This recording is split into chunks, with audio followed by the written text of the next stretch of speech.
Hi everyone, I'm Wendy Muse, creator of the Left Pocket Project, which brings you the history of leftists of color, one swipe at a time.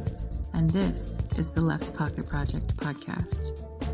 On today's episode, which is an installment of our Reading Revolution series, where we read and discuss works that were written by and or that inspired leftists of color, we'll be discussing Che Guevara's 1964 speech before the UN known as Colonialism Is Doomed. For those of you who might be unaware, this speech in full is available on our Patreon page, and that's patreon.com/leftpoc. Everything there is free and open to the public. There's other readings there from our Reading Revolution series as well that we highly suggest you check out if you get a chance. And also, if you're there, if you swing by and feel a little bit generous, feel free to give us $1 or more per month to sustain our podcast and the project itself. Now, beyond just that little bit of housekeeping, I just wanted to give a little bit of background on the speech itself, and just know, of course, this is not a comprehensive discussion of Cuban history or Cuban Revolution or Che Guevara, who he was as a person, or any of that. This is a little blip in time that I'll be talking about just briefly to give you a tiny bit of background, but, for those of you who are interested in learning more, I definitely suggest checking out the show notes. I posted some books and video, some of which actually relate directly to the speech, and some of which are related more to some of the things that we discussed while we're talking about the speech in this episode. But yeah, just getting started with that. First thing to keep in mind is that the speech itself is in response to and in support of ongoing decolonization efforts around the world, particularly in Africa and Asia. If you're talking about the mid-60s, early to mid-60s, you're talking about a lot of revolutions that are ongoing, but in particular, they're ongoing in response to the attempts by colonial nations to clamp down and maintain power. So you see places like Portugal, for example, using alternative means to maintain their colonies throughout Africa.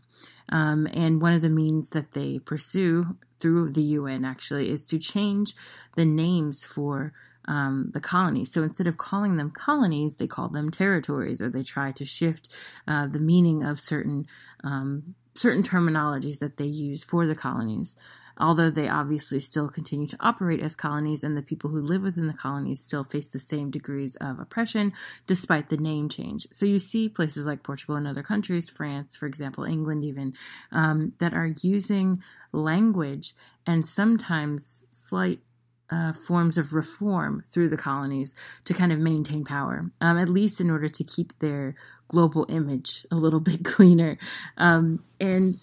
Because my research has to do with Portugal, so that's why I often go back to talking about Portugal and Brazil and the African colonies that Portugal ran at the time. But there's certainly a lot more colonial activity going on beyond that, even in the mid-60s. So the Portuguese colonies in Africa didn't gain independence until the mid-70s, but what you see is there's a lot of activity going on throughout Africa because of some of the decolonization efforts that were happening in the 50s and the early 60s. And some of these countries, like places like the Congo and some other nations, gained their independence earlier on than some others. So as I've just discussed in the episode, you see several of these countries helping one another in terms of logistics, material needs, even theory and discussions about politics and governance. They lend, armed support in some cases. So there's also a lending of space, literal space, to talk and discuss things outside of the realm of the colony and the reaches of the colonial officials. So you have countries like Tanzania, Congo, Senegal, other places, Ghana, that are helping each other. Egyptian officials as well, who kind of, at the moment where they overthrow British rule, are like people like Nasser, for example, are incredibly influential in these movements to overthrow the yoke of colonialism from European countries. So it's important to keep in mind that all of these nations are speaking to one another. And part of that process is what Che Guevara is interested in and is also pursuing during this speech. So he talks a lot about how Cuba, as a country that has overthrown U.S. rule, that's overthrown, the Spanish in the past, how they can use their position as a country that's recently and very recently overthrown imperial rule, how they can also serve as support to these other countries that are pursuing their freedom. And also as a kind of it's a congratulatory message of sorts to the nations that have already gained their freedom. So it's just sort of encouragement on the one hand to these places, but at the same time, the message is also one to colonial countries that basically we're coming for you guys, and to the UN as well in terms of their complicity in oppressing people around the world. And so it's a kind of multifaceted speech. And it's one that I think really is important in our current times.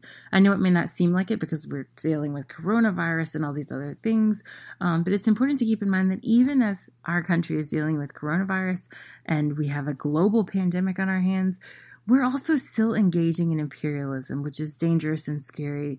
And I think the speech serves as a really important reminder that there are means of support and camaraderie and solidarity that we can extend to people around the world as our country continues to engage in violence in those places. And that we shouldn't forget the need for that sort of, camaraderie. I also want to say that, despite what we're seeing going on abroad by the U.S., we also see a very dire situation here in the United States. We're having a severe economic crisis. The pandemic continues to go without end, it seems, and without any sort of administrative interference to stop it. And people are kind of out here on our own. We're really having to support one another and think of creative ways to help where the government has fallen short, very, very short, actually.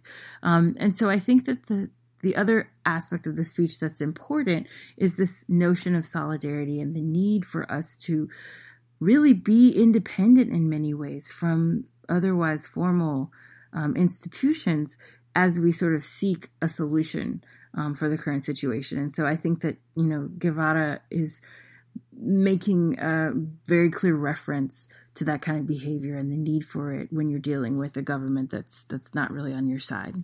So there's a lot more to the speech. Obviously, we go into that. We break down several aspects of the speech. But I just wanted to kind of lay the quasi-historical groundwork and the thematic groundwork for it before we get into discussing it. So again, if you want to check it out, please go to our Patreon page, and that's patreon.com/leftpoc. You can also find information about this and other aspects of the series, other things that we've read, other aspects of the podcast, other interviews that we've done, et cetera, by going to our Facebook page or our Twitter page. And you can obviously find us by searching for Left POC. That's LEFT POC. The last thing I want to say is just that the speech is very easy to understand. So if you do have a chance to read it, definitely do that. It's pretty short as well. It's about 24 pages or so.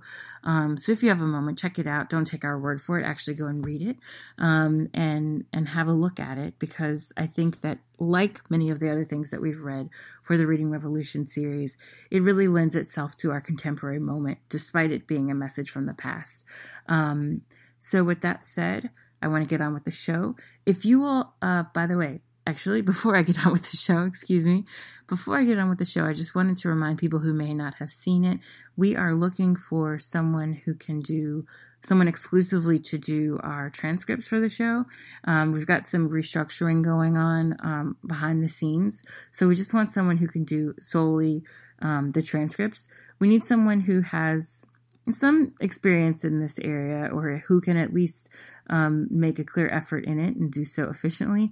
And we need someone who can do a good job within 72 hours of a turnaround, so 3-day turnaround. You don't need to have a college degree. Someone had asked me on Twitter if they needed certain degrees or whatever. Definitely not. All we need, of course, is the basics. So fluency in English, quick turnaround, and accuracy in the transcription. So if you are interested, please send your information to leftpocketproject@gmail.com. And just know also that the pay is $25 per podcast hour. So the transcripts, let's say, would be for a 2-hour long podcast. Your pay would be $50. And we also have occasional staff meetings for which we also pay by the hour at $25. So please feel free to contact us. Send us your info if you're interested. And with that said, on with the show. Hello, Richard. How's it going? Hello. It is going well. We're on the verge of a lot of different things happening. Supreme Court justice and super spreader event, and the Supreme Leader getting COVID, recovering from COVID overnight, apparently. I mean, as well can be in the hellscape that we call this country. Yeah, we're both still alive and kicking, so that's a start.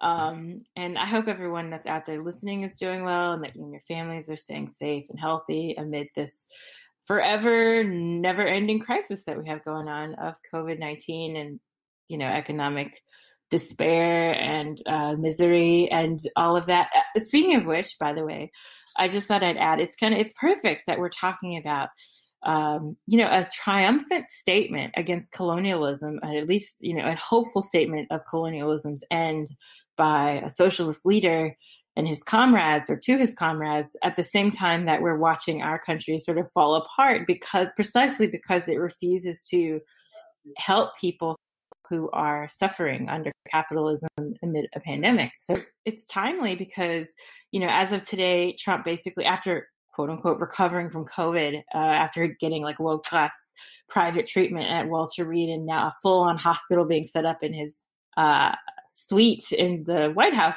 Not that aside, he said that he's not going to provide any assistance to people for COVID relief until after the election, in which case it means he's never going to provide any assistance to people for COVID relief, win, lose, or draw.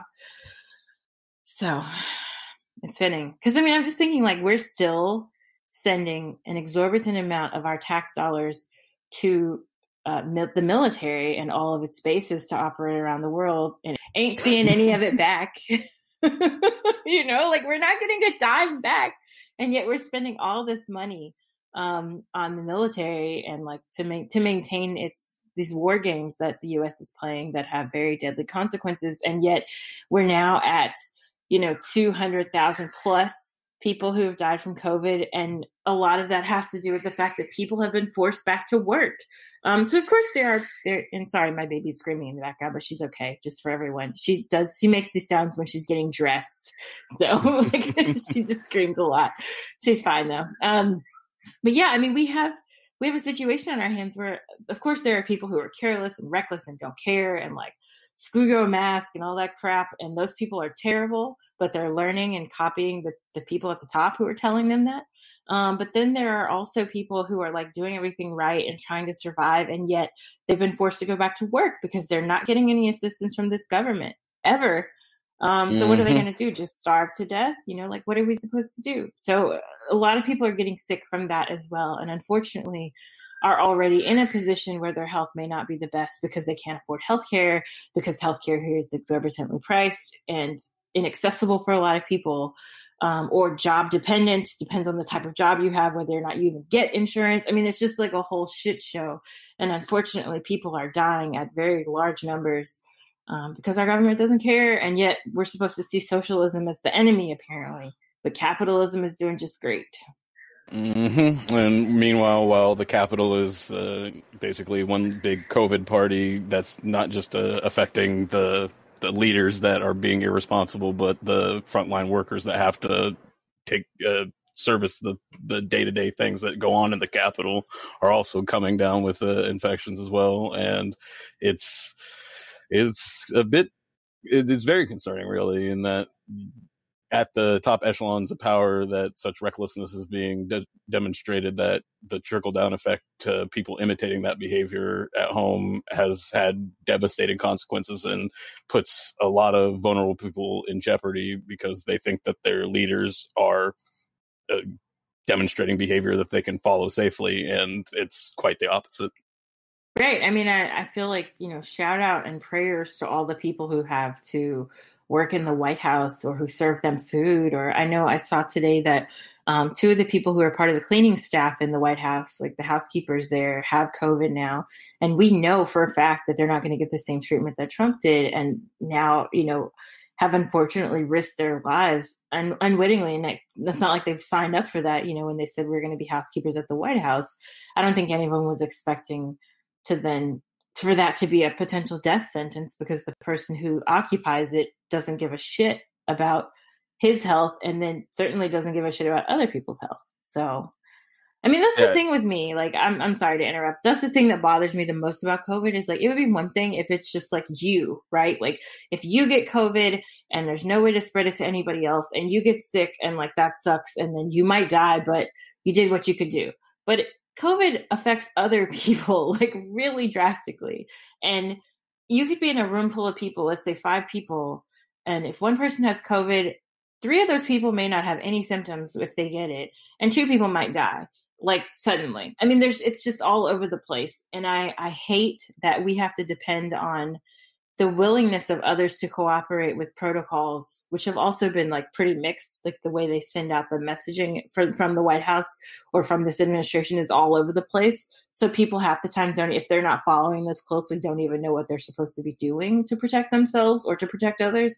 But I just hate that, in a country that's so like individualistic, that we have to depend on the goodwill and compliance of others to survive at this point.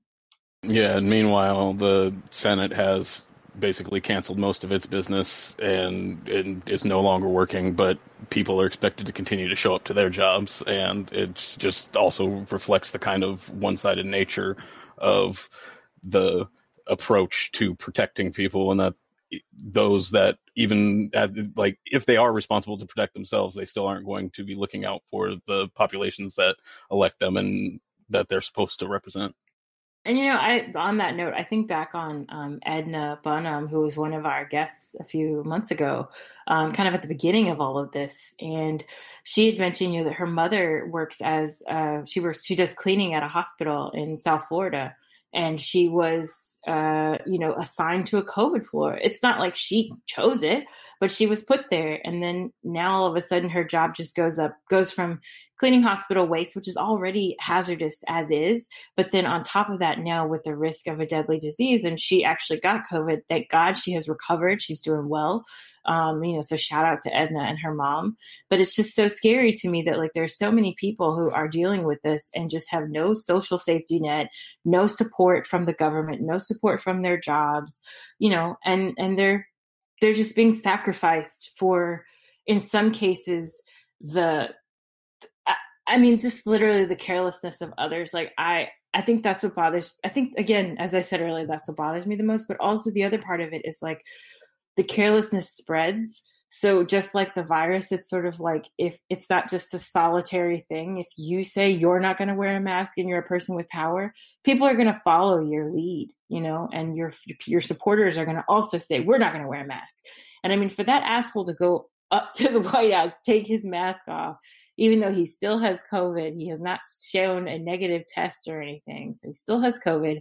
And like, he's basically declaring like, you don't need to wear a mask ever. And you're going to be fine if you get COVID. You're going to recover in a couple of days and then you can go about your business. And I think people will go into it thinking that. And as a result, I mean, they already think that. But some of these people, what they're doing is they're infecting others, or they're getting infected themselves. And then they're putting exponential weight on the healthcare system. Like, we don't have good healthcare infrastructure here anyway, by comparison. We talk about other quote unquote industrialized countries, but like the fact of the matter is they're not staying at home when they get sick, so like they may not want to wear a mask, but they're going to haul ass to the hospital if they get the slightest inkling that they have it, that they have COVID, and they're going to put other people's lives at risk. And as I said, many people who did not sign up for this, who don't have any sort of support if they were to get COVID, or if they almost inevitably get COVID, it's completely, I don't know. It's almost like medieval in the complete lack of humanity being provided to these people. It's astounding. Well, and the stress that just this in general has been putting on the healthcare system is enormous, and that the workers that are being asked to show up, what's happened is because of the decrease in the availability and the production and the actual doing of elective surgeries and the kind of profit driving aspects of healthcare.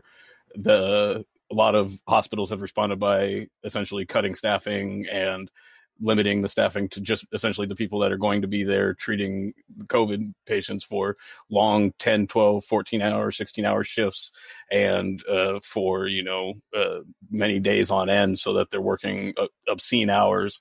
And they've been pushed to this for months now. And so a lot of various hospitals have had to deal with large amounts of their staff just reaching breaking points because they're being pushed so hard, and oftentimes they are contracting infections too. And if they're just not being symptomatic, they're being encouraged to continue to show up to work, like is often the case in lots of jobs outside of this pandemic. Right. It's really just a mess. The other place, and we can stop talking about this soon. I apologize. I'm like, let's talk about this really encouraging document, but first, let's talk about our really depressing present. But one of the things that I had been following too pretty closely, even though I am not a sports person, I have been super fascinated with the NBA bubble and what's going on with the NFL and also college sports and high school sports. So this situation to me is completely insane, in which they are continuing with sporting events, continuing, even though they're doing some social distancing in the audiences, but for them in the stands, but for the most part, they're not. And you look at because when I'm doing work on the weekends, right, I'm in my den, I have the TV on, but on silent, it's muted, but it's just background imagery, right? And I'll look and I'll see college, high school, and professional football players playing, and they're right up in each other's faces. No one's wearing, they some of the professional players have a visor that they use when it's sunny or whatever, but they're not using it for COVID. And I'm like, why don't they just make a face shield type thing for them? Even though face shields don't work that well, but it would at least help a little bit, because if you're breathing right in somebody's face or yelling, you're going to be releasing droplets. And so it would at least limit some of that exposure for them, right? It would cut a little bit. It would help a tiny bit. I don't expect them to wear masks because I don't know about you, but just walking the dog and going uphill and stuff with a baby stroller, it can be pretty rough in a mask. I'm not going to lie. And I'm an asthmatic. So breathing in general is tough for me sometimes in certain weather. But if I'm wearing a mask, it's not the best. So I can't imagine running and playing football and doing extremely strenuous sports with a mask. So I get that. But they could at least have some sort of shield built into their helmets. So none of them have those, or some do, but very rarely. And then none of the college and high school students have any protection whatsoever. I had read that there was a problem on college campuses where, even though the students are expected to get testing through the school's health center so that they can keep track of everything, a lot of the athletes are being sort of advised off the record to get their tests outside of the university facilities, and therefore it won't show up on the university stats. So it means that sometimes players are, if they're asymptomatic, are playing while they're sick and then getting other players sick. I know for sure this is happening with even the NFL. So the NFL, I know the other day, Cam Newton got COVID, or it was announced that he got COVID. I'm like, Cam Newton's the freaking quarterback of the Patriots. It's a big deal. And I just said to myself, I know that they're making a lot of money and whatever, but especially for the high school and college students who are not making any money, it makes zero sense. Because if you've kind of, I don't know, put all of your eggs in one basket in terms of being an athlete, right? That's what you want to be. That's what you're going to do. And then you get COVID, and let's say it negatively affects you. If you have really, really adverse physical effects, your whole life is done. Even if you survive, from what I understand from the people who are the quote unquote long haulers of COVID, the people who have had severe lung damage and stuff. How are you going to be a professional athlete if you can't breathe? If you're on a freaking ventilator to breathe, you're definitely not going to be able to run the whole length of a football field. I don't know. It's crazy to me that they're not thinking about these things. And I know that like the professional athletes are testing, but we saw that doesn't work with what happened with the White House. Like there's a lot of false negatives because at the beginning of this pandemic, the government did not look into properly regulating this testing situation. So there's anybody and their mother can form a test and sell it and then use it. And like the results are not accurate. So the whole thing is a mess. Like oh my God. I'm in shock, is a mess. No, I was just going to say that it's like the NBA was able to kind of isolate because they were already in the playoffs. They had less teams and players to deal with, and they were a bit more meticulous in their planning. They were able to essentially isolate the players and limit the kind of interactions so that it was less likely to have any sort of kind of super spreader events or anything. But with the NFL, and especially with high school and college, there's been no ability to do that. They're still traveling even. And so it just piles on piles on piles of increasing the chances of contracting COVID for individuals and then for larger spreading events that could impact entire campuses, as we've seen in various colleges, and then those can spread out to the community. And then once they're at the college campus, if you try to send people home, you can be putting them into, homes with an increased vulnerable population that isn't can't deal with it in the way that perhaps it don't have the kind of success rates that the college age students have with COVID, although it does still present plenty of risks. Oh, yeah, for sure. And there have been, depending on the health status of that college student, I mean, if that college student has respiratory issues, if that college student has diabetes, if that, fill in the blank issues, they're still at risk. And so many Americans are sick precisely because we don't have a decent healthcare system here. And it's definitely not an equitable one. And so it's like one big snowball of everything within itself, like getting worse and worse and worse. And then I don't know, like I'm having trouble seeing an end to this, even with the vaccine, which we know we're not all going to have access to. People are not going to trust the vaccine. Like I saw just again today, the U.S. is the government is messing with the CDC, and they're trying to like do some things to limit the, to rush the vaccine process. And I'm just like, oh my God, like this is... And out.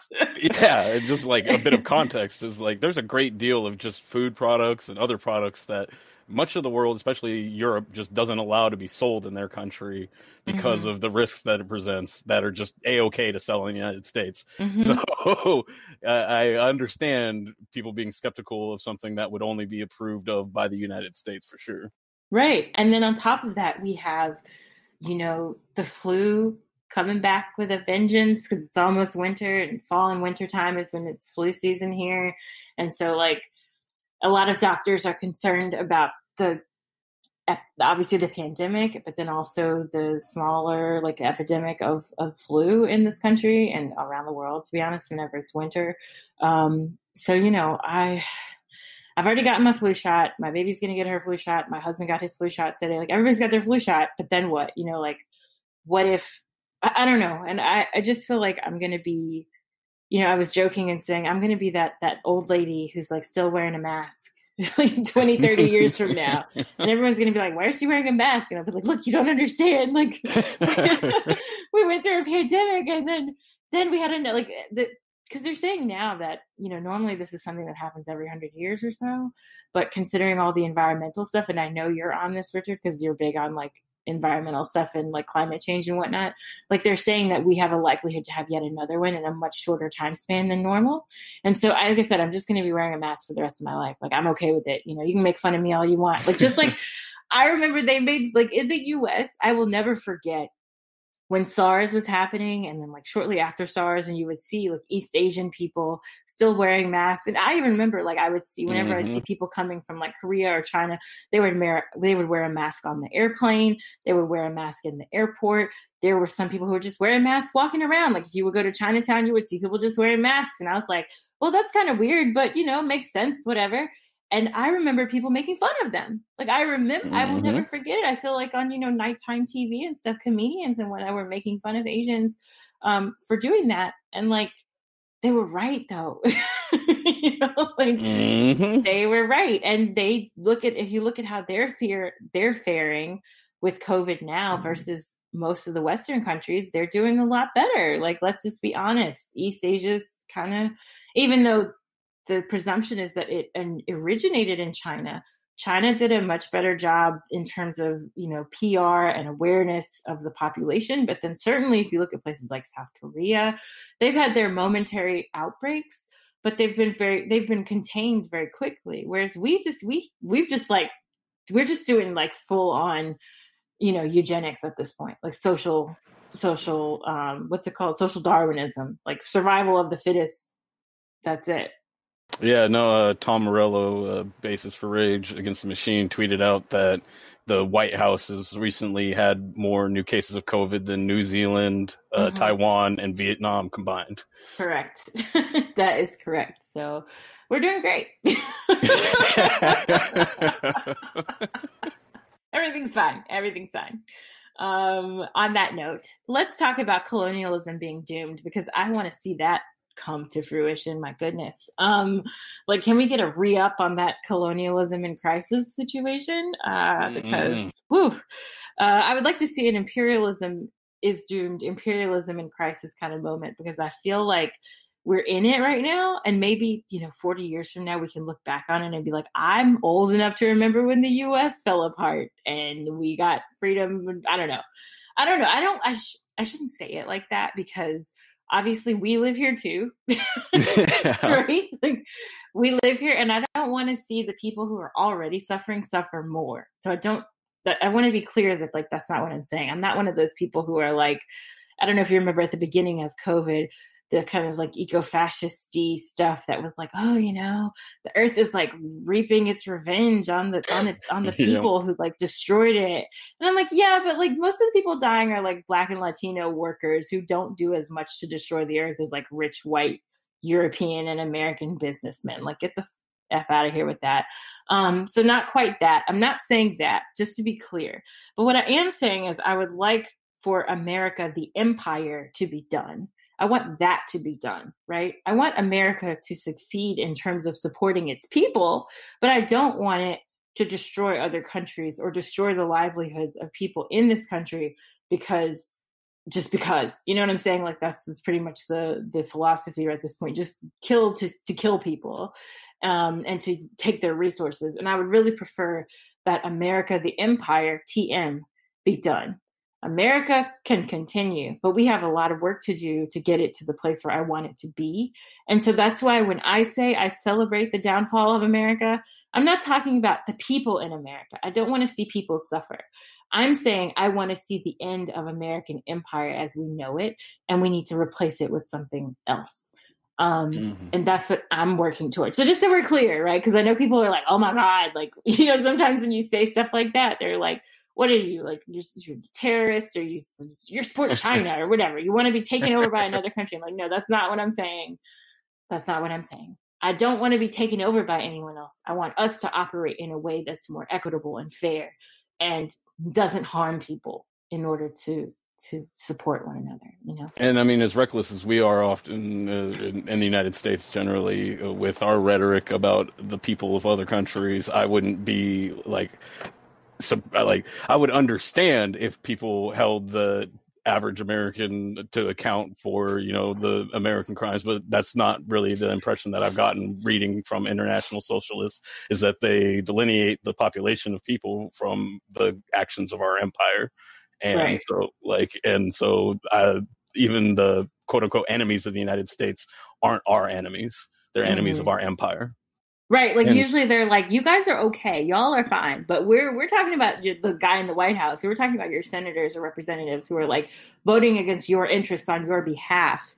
So like, we might vote for someone who claims that they're anti-war. I mean, look at Obama, right? Like, Obama went into office claiming to be anti-war, and then he took that mandate and did a whole bunch of war. So in some cases, we're trying to do better. I think some people have it in their hearts to want more from our government.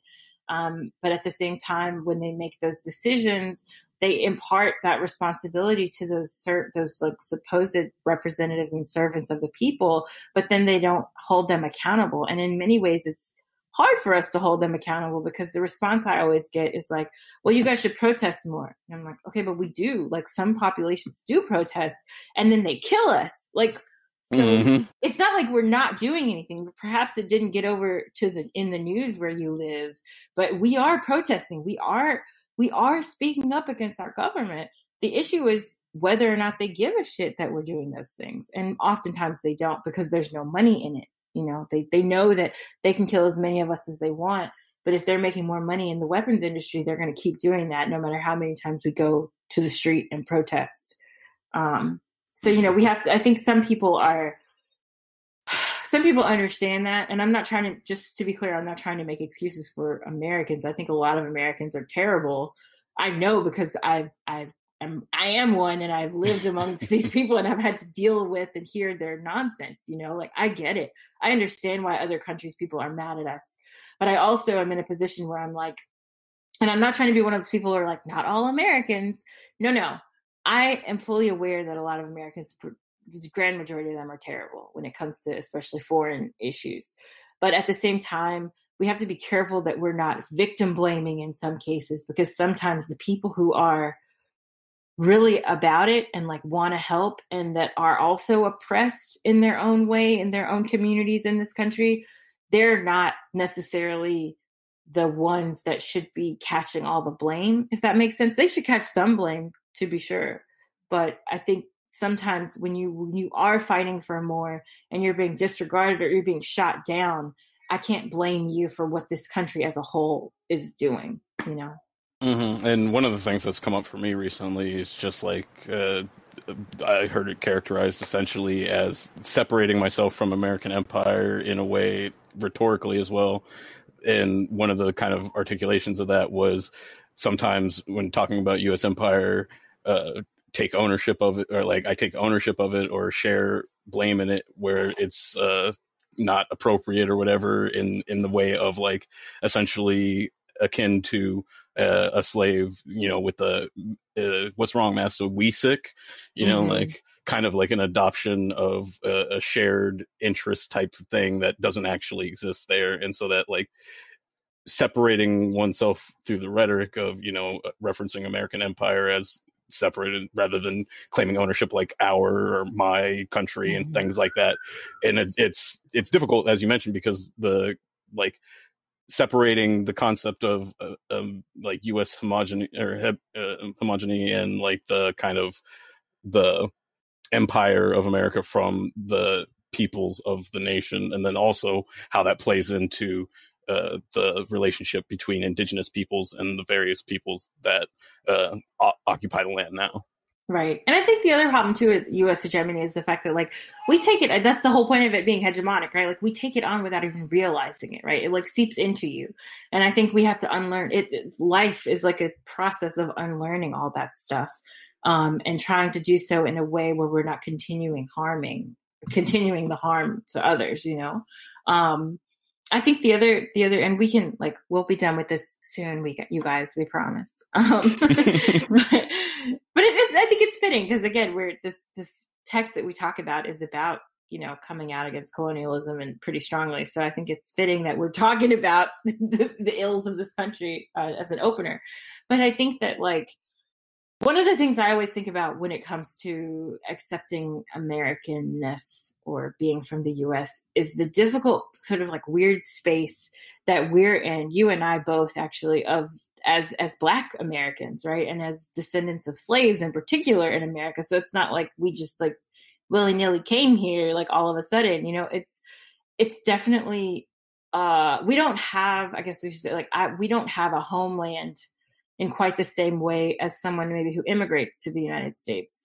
So, and it also depends on where you immigrate from, right? Because like if you're immigrating from anywhere in the Americas and you're a Black person, so if you're coming from like Jamaica, Cuba, Brazil, you know, fill in the blank country, Haiti, if you're coming to the United States and you're a Black person from any of those places, you also came over here for most likely as a slave, right? Or your family came over back in the day as slaves. Not came over, but were forced here dragged here, just to be clear. So everyone knows where my politics are. Okay. Anyone who's like coming to this podcast new, just understand that I don't see slavery as like an immigration process. Okay. Like as our US history books still try to portray it, it was human trafficking and violence. So just so we're clear. But we were brought here, forced here, trafficked here, and then so disconnected in many ways from our roots. Like many of us don't have a specific place we can call home. And even if we can kind of establish that in some way, even that is not necessarily clear because there was so much trafficking going on within Africa to get to the Americas in the first place. So that being said, I mention all of this because like, if you're in this weird space where you don't have necessarily a homeland, but then you also are not at home where you live, you're excluded in many ways, you're killed, you're reduced to like, excess population or surplus population, just fodder for fucking police and fodder for police, fodder for the military, fodder for the state, right? What is there to be proud of with regard to this country? And I think sometimes people try to fill in with the sense of a lack of homeland, they try to fill it in with America being our homeland, right? Which I don't blame them for. I mean, I understand the impetus to be like, okay, well, since in lieu of like a homeland or a source position geographically, I'm going to just use America as that. And I'm going to be really proud. I'm going to be really proud American. I'm going to go into the military. I'm going to do all what I'm supposed to do as an American. I'm going to be baseball, hot dogs, and apple pie American.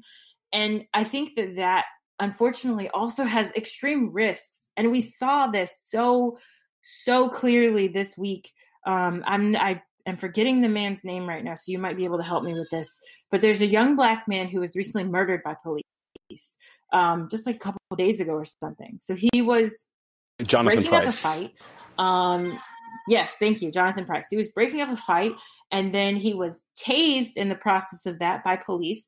And then police saw him convulsing while being tased, which is a normal biological response to being electrocuted while standing. And then they claimed that he was coming for them, which of course is not true. And then they shot him to death. So the ironic, like so disgusting, scary part about this beyond the very obvious is the fact that this man was a supporter of police. He wore a Blue Lives Matter bracelet, for God's sakes. He was pro-police in every way, even with everything going on and very clear awareness of what's going on in this country. It's not like he lived under a rock. He knew. And I just want to say, I am not blaming this man for his death. So we're clear. I have to put caveats on everything because I think sometimes, people make assumptions without knowing my full political background. Mm-hmm. But like, this man was murdered in cold blood by police, and yet he was a police supporter. This is what I mean when I say you can support Empire all you want. That doesn't mean Empire is going to support you. They're going to still see you as some Black dude who's going to be a threat to us and we have to kill. And even if he's not a threat to us, his Blackness alone is enough of a threat for us to legitimize murdering him in cold blood. And I think people need to be really very, very clear about this. Like, especially I'm talking about Black people who have we don't owe this country anything like at all. But on top of that, like, we are frequently its victims without sometimes recognizing that we are at times reinforcing its norms and reinforcing what America means by antagonizing other people who are also suffering under America's rule and under America's violence. And we have to be very clear that like the side that we think is going to help us is not going to help us. Like, we're on our own at this point, like if we're going to unify with anyone and get support, it's going to be other people of color. It's going to be other marginalized groups. It's going to be other people who have, have either been trafficked here or who are the original people from here.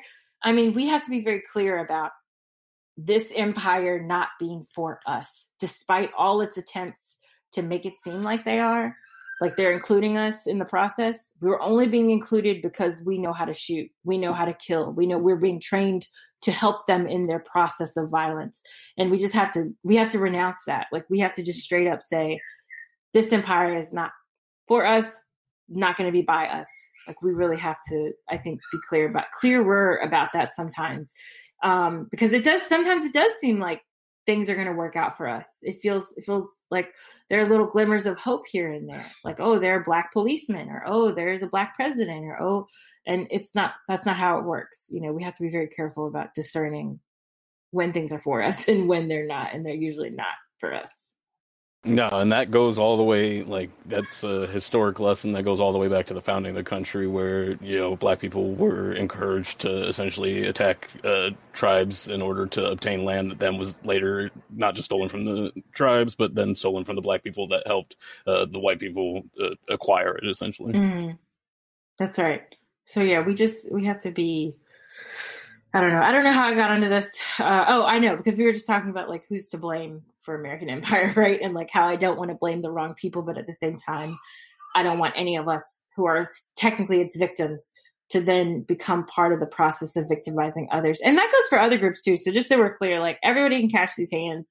If you're a person of color who supports this empire, if you're, a person who's an immigrant, if you're a person whose family immigrated here, if you're an indigenous person or whatever, and you find yourself supporting this country in the way that it's operating now, there's something wrong. You're not connecting a dot somewhere. And I think that I think the alternative is going to be harder for us to get to, for sure.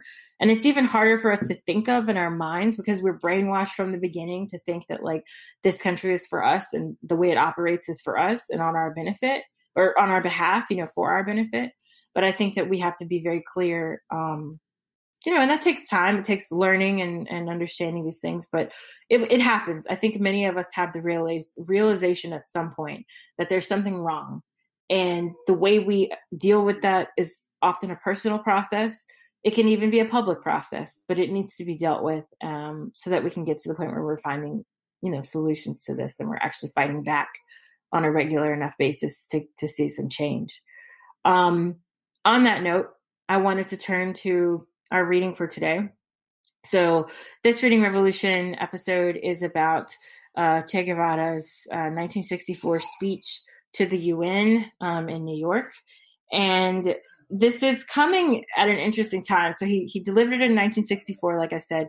It's around this time where you start to see many countries actually around the world that were former colonies gain their freedom, often through violent means, which is why I think it's important that we're talking about this, because there's often this debate about whether or not peaceful protest is the answer, or violent protests or riots or looting or whatever is the answer.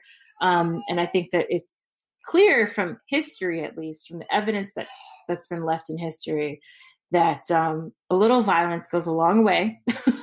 You do have to actually fight sometimes, often, to get what you need, to get your freedom. Oftentimes freedom is not won just by signing a bunch of papers. It's won through actual war. And so in this case, Che Guevara is responding to the successes, if you will, of many countries in Africa and parts of Asia that have gained their freedom. And it's an interesting, sorry, my baby is screaming so much. No. She's probably just literally getting her clothes put on or being fed, but the second she gets annoyed, she starts screaming. But the timing is great, because you start to see sort of a decade after the Bandung conference, which was held by many countries that sort of formed ended up becoming the non-aligned countries. So what we would call, quote unquote, third world countries, who came together and said, we're not going to pick sides here. We're going to operate independently from these sort of Cold War limitations that are being set on our diplomacy, on our trade, and all of that. We're just going to do our own thing, guys. And we're not going to pick sides, and we're going to go with the country that helps us and that gets us what we need. And we're not going to do it at the expense of our own people. And so we start to see that these sorts of movements with the Bandung conference, and then later the independence movements. And what's great about this time period as well is that in the early 60s, you see many countries coming together and having their sort of own miniature regional UNs, if you will. So in Africa, there's a conference that they have regularly that starts in the 60s, and there's one, I think it starts in the 50s, but then there's definitely one in the 60s, early 60s, when many of the countries have found their independence or gained their independence. And what's interesting about these conferences in Africa, at least, is that they often host delegations from countries that are still colonized. and they manage to meet and talk about what can be done. And they help one another and sort of interact with one another, sometimes off the record even, to find ways to liberate the people of other places. So it's really fascinating to kind of think about and talk about these moments in time and in our histories where we have countries actually collaborating to fight back powers that have been harming them for decades, if not centuries. I don't know, it's inspiring, especially as we look out to the horizon now and sadly see so many of these countries having been recolonized by way of tourism, by way of imperialism, by way of capitalism, by way of war, and kind of trying to think more positively about, or optimistically, I should say, about what could be in the future if we manage to work with people in other places that are also oppressed. Yes, and in the United States, it's also a very turbulent time. 1964 is basically the early incarnations of protests against Vietnam. Some of the first public burning of the draft cards took place in New York. There was lots of student protests, and there was also connections were being drawn between U.S. empire's behavior in Vietnam, in South Vietnam, and domestic behavior in the South. And so the Muhammad Ali had a famous line about Vietnam, and there's just a lot of things happening both internationally and then even within the United States.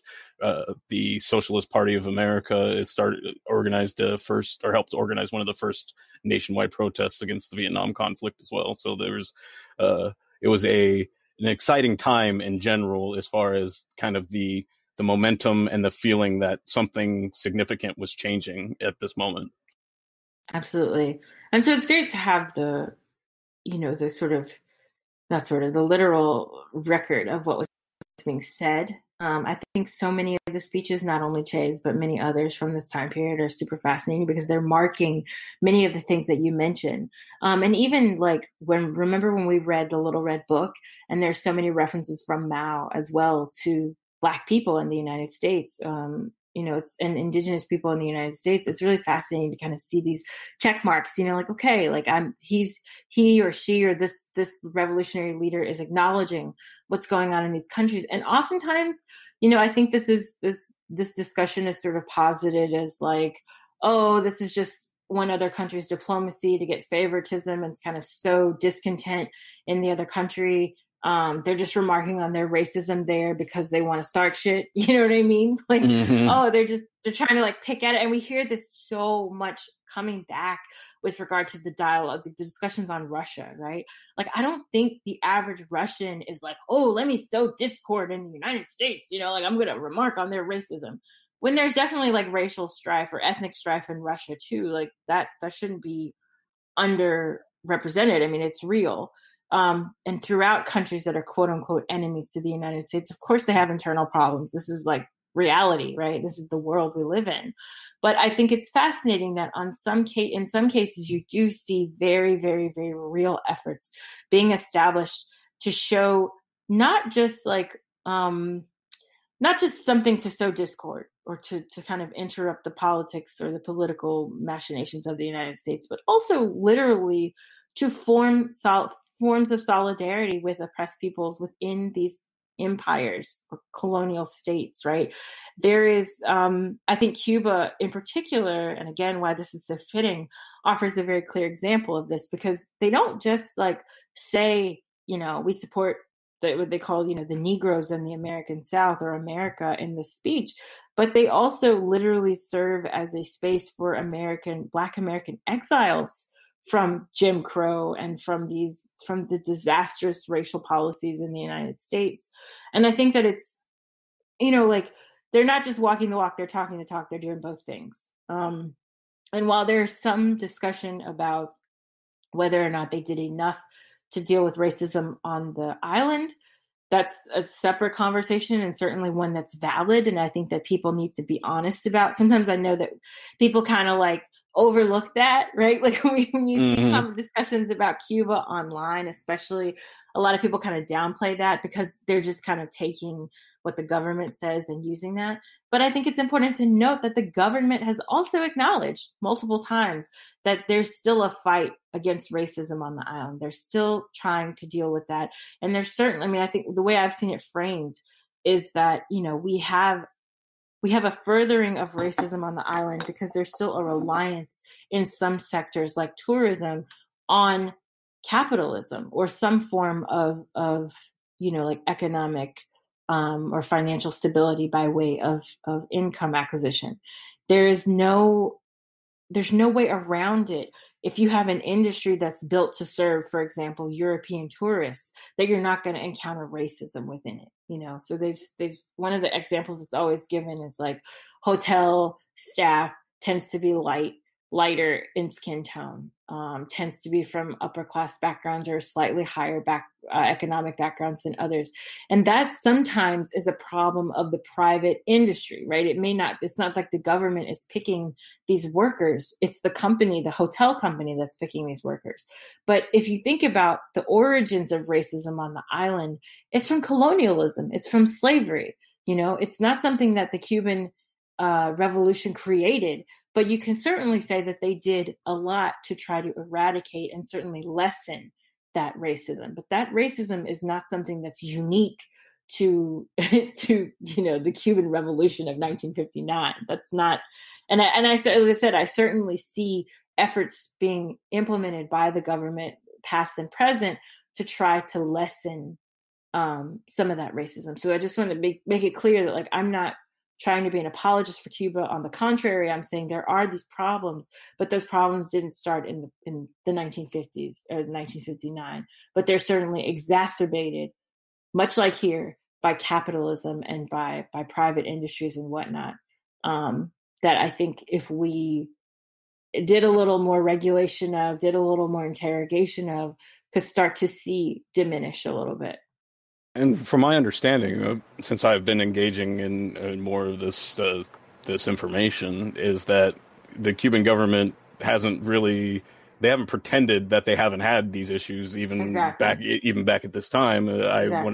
During preparation for this, I watched a Face the Nation interview with Che, and he was talking on there about how Castro and he had both acknowledged that they had made mistakes in redeveloping the agrarian economy in Cuba, absent the kind of imperialist and corporate interests that they had routed out.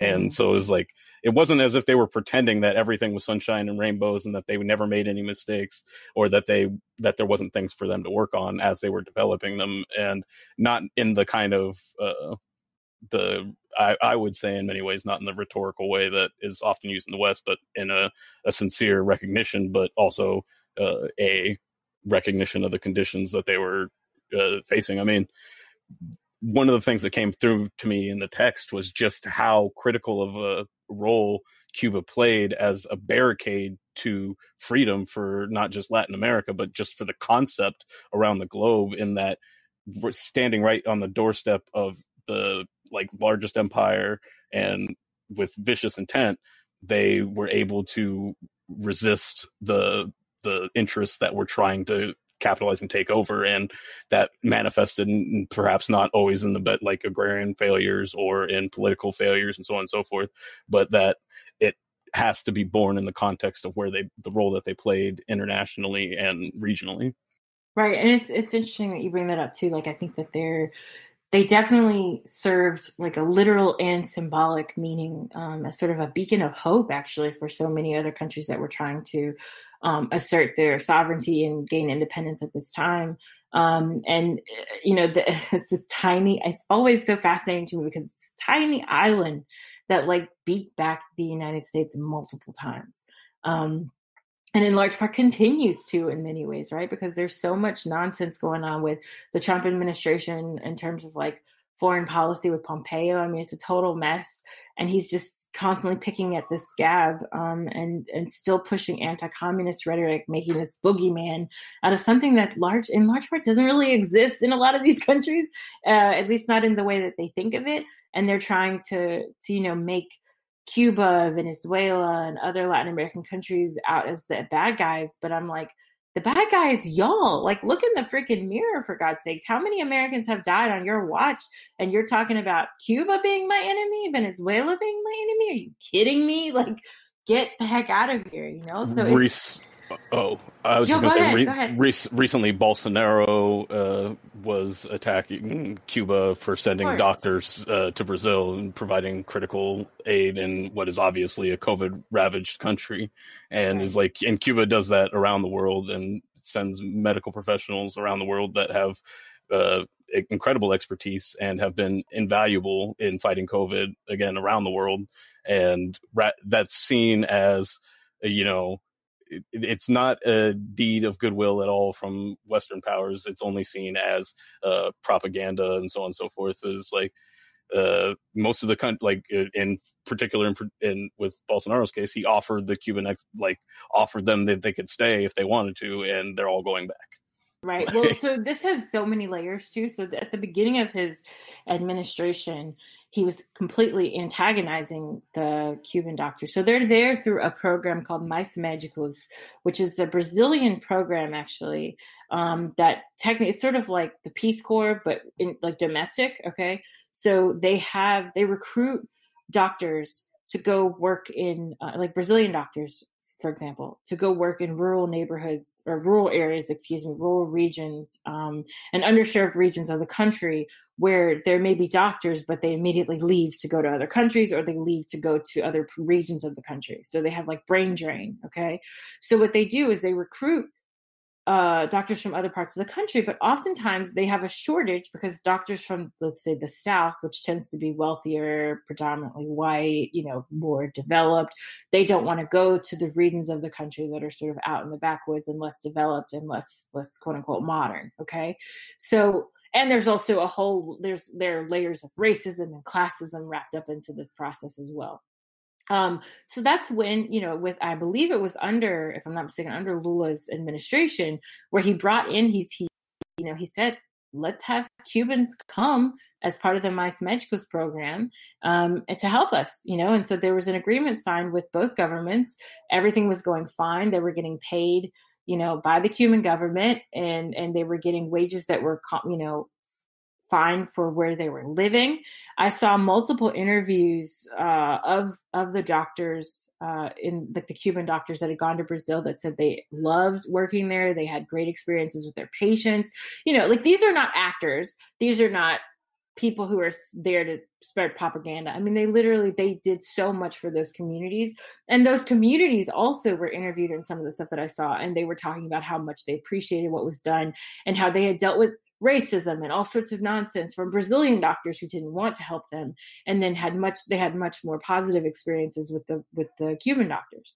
And so what's fascinating is that at the beginning of, or not fascinating, I mean, it's sad, but at the beginning of his administration, and, you know, in the lead up during the election as well, Bolsonaro kept saying, oh, you know, they're operatives and they're trying to take advantage of us and this and that, and they're going to like turn our country into this communist hellscape, blah, blah, blah, blah, blah. And so eventually the Cuban government was just like, all right, then we'll just, you know, people can come back.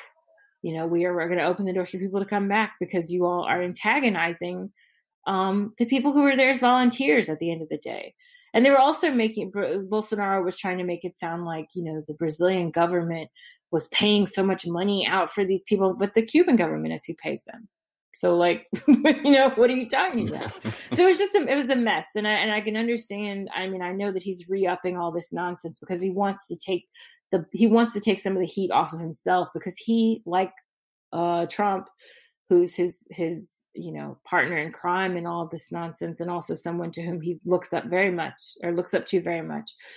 He's let a lot of people die on his watch. Like, Brazil has one of the highest COVID infection and death rates, just like the United States. So it's fitting that they're both antagonizing, you know, socialist and communist countries and leaders and populations as the bad guys. I want to just say really quickly too, before we keep going into the text, but one thing that's I want to have on one of my friends who actually does some work on race in Cuba as it relates to the arts arena, kind of like art and dance, and sort of the things that the Cuban performers had said about racism vis-a-vis, American dancers, activists, and artists. But what's fascinating is that there is even the people who are like, okay, there's some racism in Cuba. When you ask them about other things, they're like, yeah, but our needs are being met. At the end of the day, our basic needs are being met. We know that we can go to the doctor and we're not going to die because we can't afford the treatment, right? There's a degree of like the burden that is lessened by these sort of financial issues and sort of social safety nets that are being met in ways that we don't have in the United States. So not only are we economically deprived here and we're dealing with racism and all sorts of issues, but it's like compounded on itself. So if you're looking at like a load, right? Like let's say one group of people has 100 pounds, one group of people has 60 pounds they have to carry. Which load are you going to want, right? It's shitty to carry either load, but one load's going to be a tiny bit lighter. And I think that when I've read, or listened to interviews with Cubans, even Cuban exiles who are Black and who have said, Cuba's not perfect, but there at least were certain needs that were being met by the government that here you don't have. And that is a problem, Yeah, and that's despite the United States' best effort to deprive them from being able to meet those needs in hopes that they could turn the people against the government that's providing for those needs in exchange for a government that's not going to provide for those needs to produce profits for U.S. corporations. It's just completely asinine. Right. It just shows it's further proof that like we're fucking up, we're messing up, and things can be done here in a much better way. Yeah, and even the entire world recognizes that U.S. Sanctions are just ridiculous. It's a unilateral situation, but in order to do business in the United States, you have to adhere to them, and so it excludes a lot of it excludes Cuba from having access to a lot of the global market. Right. And then speaking of global markets, I'm going to go back to the text. So one of the purposes that Che seems to have, as he asserts repeatedly throughout the speech, is that he's kind of trying to make this more than just a meeting, right? He wants this to be more than just a call, like more than just a speech, but he sees it as a call to arms. And he says, so for those who are following along, by the way, I just copy pasted it into a Google Doc. So the page numbers that I'm giving you guys, it's from my Google Doc. So they may not be, all that faithful to the actual text, depending on how you convert it to text. So anyway, on page 2 of 24, he says, quote, we should like to see this assembly shake itself out of complacency and move forward. So he's talking about sometimes, like, he sets it up by talking about the fact that, like, some countries have, little disputes with one another, little spats here and there. And he's basically like, y'all have got to get over this so we can get work done. So he says, we should like to see the committees begin their work and not stop at the first confrontation. Imperialism wishes to convert this meeting into an aimless oratorical tournament instead of using it to solve the grave problems in the world. And we must prevent them from doing so. And so it's really interesting because he's trying to, he wants this to be an encouraging speech, but he also wants it to be one of the steps towards action, and one of the steps towards action to defend themselves from U.S. imperialism and European imperialism in general, as Cuba has done. And so he recognizes the symbolic importance of Cuba, but he also recognizes the ways, and often comments on throughout the text, the ways that Cuba can be both example and material support for these other countries, if not now, certainly later, and that they will provide, because he talks about later in the text where he's like, all these other countries in Africa are getting their independence, and we feel bad for the people who are still under Portuguese rule, like Mozambique, Angola, Cape Verde, et cetera. And we're here for you guys if you need us. Like he puts, and later they do actually help them a lot, which I can go into in more detail later. But he kind of puts a pin in the fact that, like, we not only support you guys breaking free from imperialism on paper, but we support you materially too. And we're, our word is our bond, basically. Yeah, I picked up on a lot of those same things, and that the opening with kind of an acknowledgement and welcoming of African newly formed or newly recognized African nations to this kind of assembly, but also how imperialism was intended to turn it into basically just oratory rather than really dealing with the substantive issues that are present among all of these different nations. And it reminded me of like just generally U.S. politics, and seeing as how the UN is modeled in many ways off of kind of the U.S. political machinations. It seems fitting that then there's that parallel in their desire to score rhetorical points against each other while accomplishing very little for the people that they're supposedly there to serve. Right. And it actually is. I mean, the UN is like straight up a U.S. It's ironic though, because the U.S. is constantly trying to defund it and divest from the UN, destroy the UN.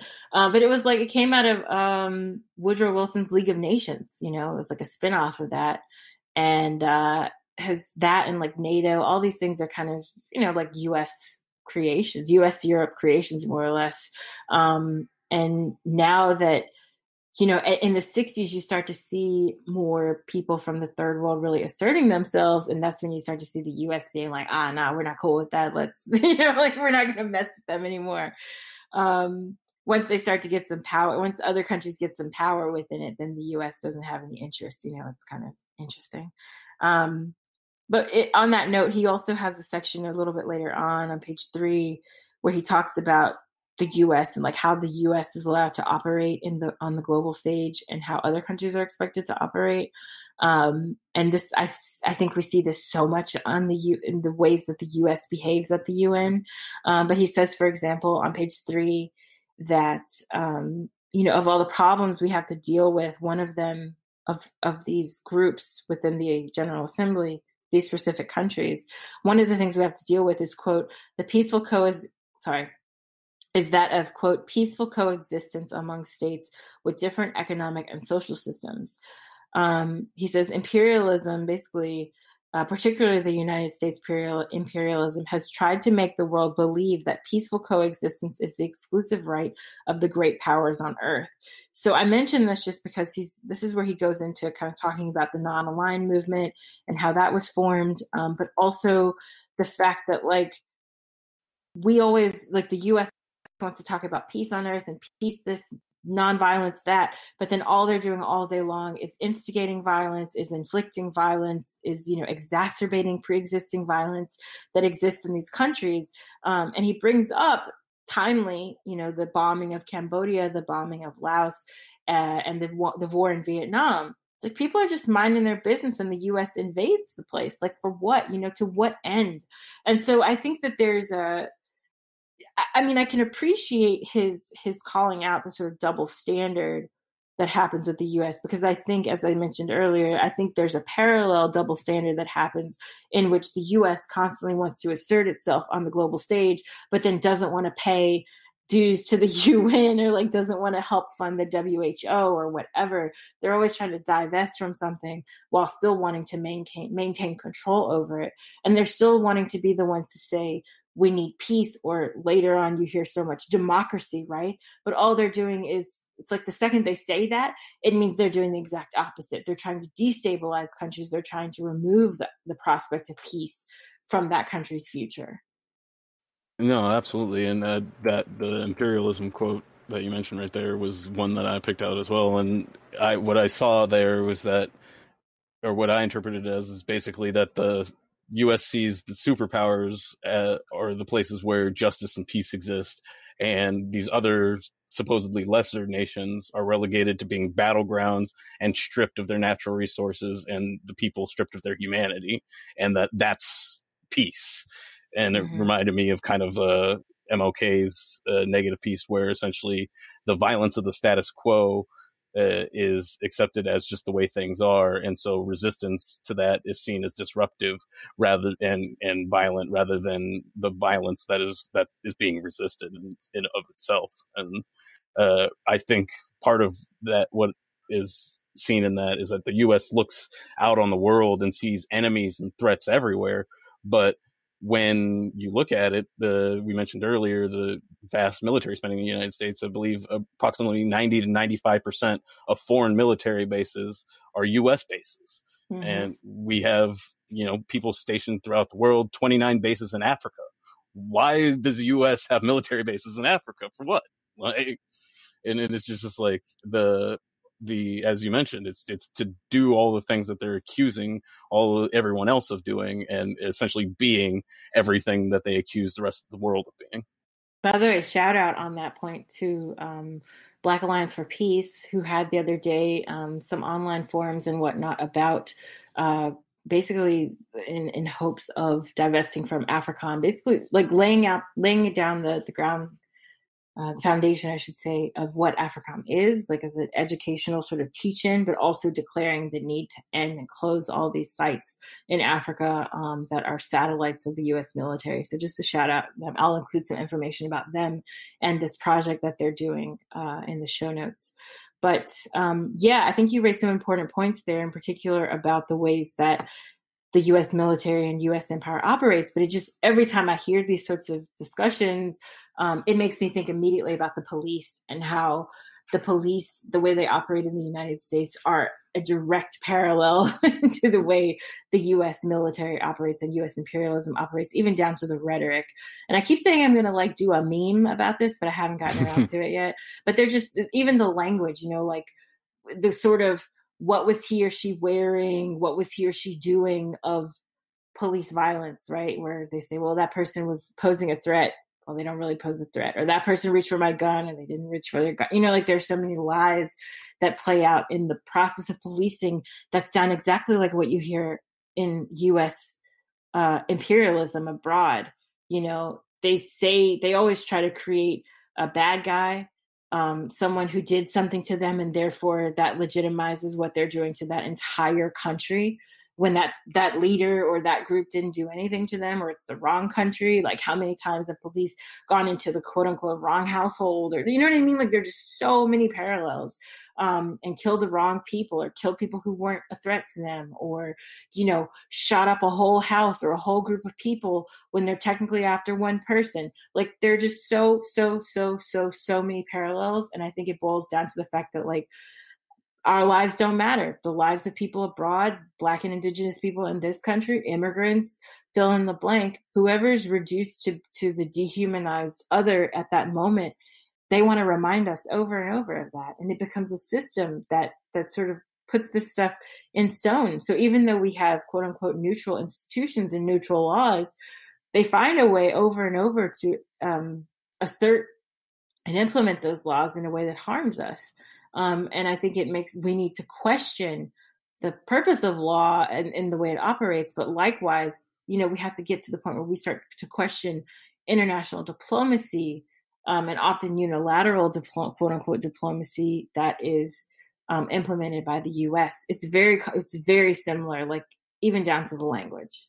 No, absolutely. And the quote from the text that I think kind of captured that for me in some ways is, it says, quote, "As Marxists, we have maintained that peaceful coexistence among nations does not encompass a coexistence between the exploiters and the exploited, the oppressor and the oppressed," which I interpreted to mean essentially that that if there's no peace without justice for everyone, and that injustice anywhere is a threat to justice everywhere.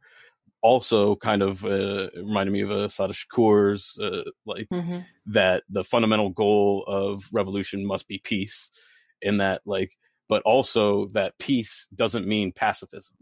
That right. Peace doesn't mean acquiescence to a global hegemony of imperialism. It doesn't mean that, and that it explicitly means that those things don't coexist. It means that the peace is absent of that imperialist power or that imperialist threat. And it's fitting that you bring up Assata Shakur for obvious reasons, but for those who may not know, she's a former, she's a Black activist from the United States, former Black Panther, if I'm not mistaken, right? And she is currently living in exile in in Cuba, actually. She says that she was framed for a murdered police officer. And please correct me if I'm wrong, by the way, because I'm not an expert on Assata Shakur by any means. But this is what I know relatively of her story. And so now she's been living in Cuba since the 70s or something, the 80s. That's, I believe, surfaced in Cuba in 1984 and was part of Black Liberation Army. Thank you. Yes. Thank you for those corrections. But Black Liberation Army, did they have anything to do with the Panthers, or were they more, were they like an offshoot? She was also like she had been a member of the Black Panther Party as well. That's what I thought, because I was like, I wasn't she part of it? Yeah. Okay.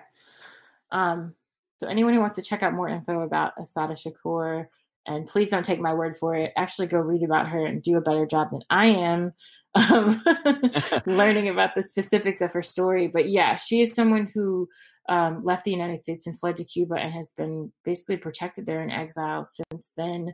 I know Chris Christie and several others have been trying to get her to come back, force her back to the United States through extradition, and they were unsuccessful. So she's still there. She's still in Cuba. I believe even Bernie Sanders was linked to kind of supporting that cause, and so just it's a reminder. Yeah, sadly, yes, it's something that was brought up often when people were, charging Bernie Sanders of also being an imperialist, on top of his support of the wars in Bosnia and Herzegovina and these areas, the bombings at least of Serbia.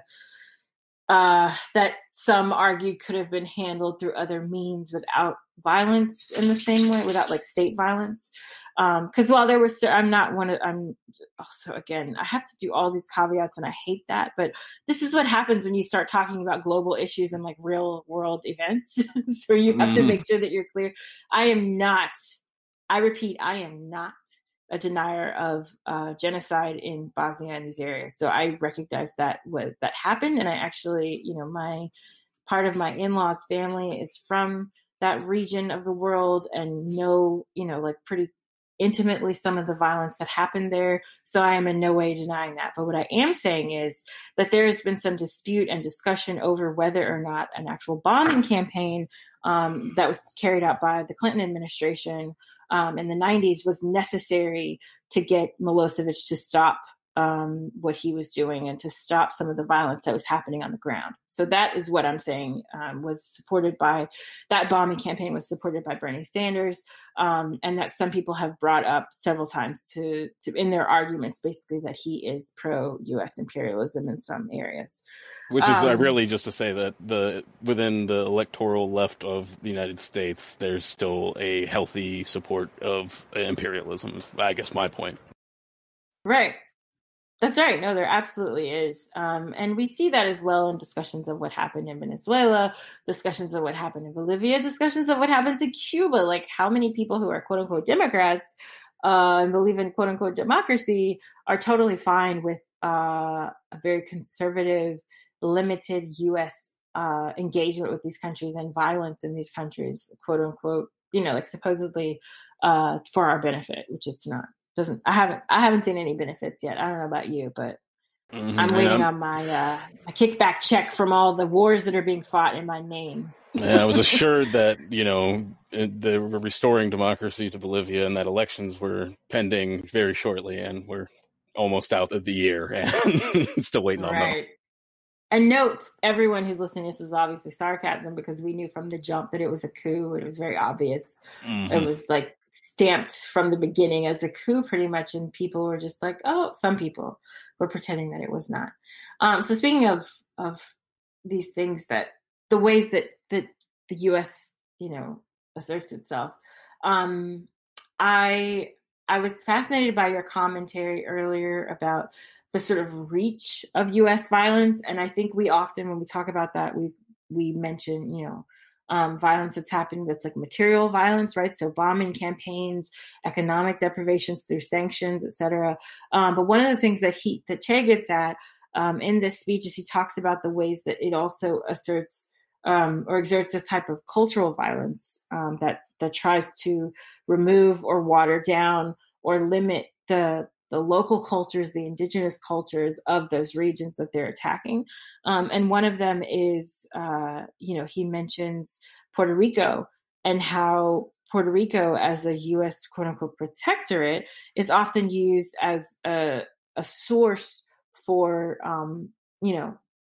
cannon fodder by taking the soldiers from there. So similar to things that the French Empire did to Africans and Caribbeans in World War I and II, where they literally recruited them through conscription to fight on their behalf in these other theaters of war around the world, and then claim that, they were going to get something back from it, and they never paid the people who did. I'll leave something in the show notes about that too. There's so many like little end notes and footnotes here, but really fascinating history that you should definitely check out. But there's a book by Greg Mann, he's an Africanist historian, and it's called Native Sons, and it's about this process of like depriving French colonial subjects of their rights and the monetary remuneration that they were promised, and in some cases even citizenship, which is what we do here as well, where we say, if you go fight a war for us, you can become a citizen. And that was taken away from those people and deprived from those people. So something that Che goes into here is the fact that like the U.S. uses and recruits Puerto Ricans for those types of purposes. But on top of the material violence they commit to Puerto Rican people and their bodies, they also deprive them of a native culture, and they try to destroy that culture by forcing U.S. culture onto those people. So he says, for example, the North Americans for many years have tried to convert Puerto Rico into a reflection of hybrid culture, the Spanish language with an English inflection, the Spanish language with hinges on its backbone, the better to bend before the United States soldier. Puerto Rican soldiers have been used as cannon fodder in imperialist wars, as in Korea, and even been made to fire at their own brothers, as in the massacres perpetrated by the United States Army a few months ago against the helpless people of Panama of the most recent diabolical acts carried out by Yankee imperialism. Yet despite that terrible attack against its will and its historic destiny, the people of Puerto Rico have preserved their culture, their Latin character, their national feelings, which in themselves gives proof to the implacable will for independence that exists among the masses of the Latin American island. So I think he lays out some of the material stuff, as I said, but he also lays out the ways that the U.S. has attempted to destroy what is local Puerto Rican culture by washing it down, watering it down, by trying to make it more Americanized by force. And this is certainly something that they attempted to do in Cuba as well, and that the Cuban Revolution in many ways undid, and I would argue undid with some success.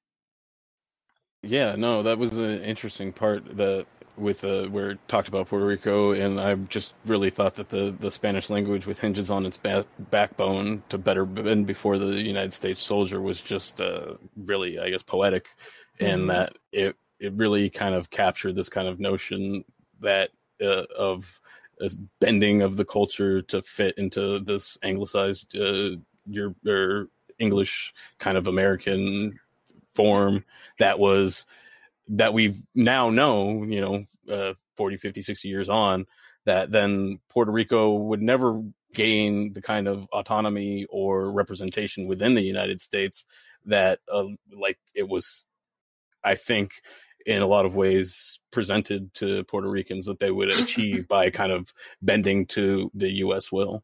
Mm-hmm. And there's certainly, there's a continuation of that, right? To a degree that many, and myself included, have argued that Puerto Rico was sort of the test case for what Trump did with regard to COVID, right?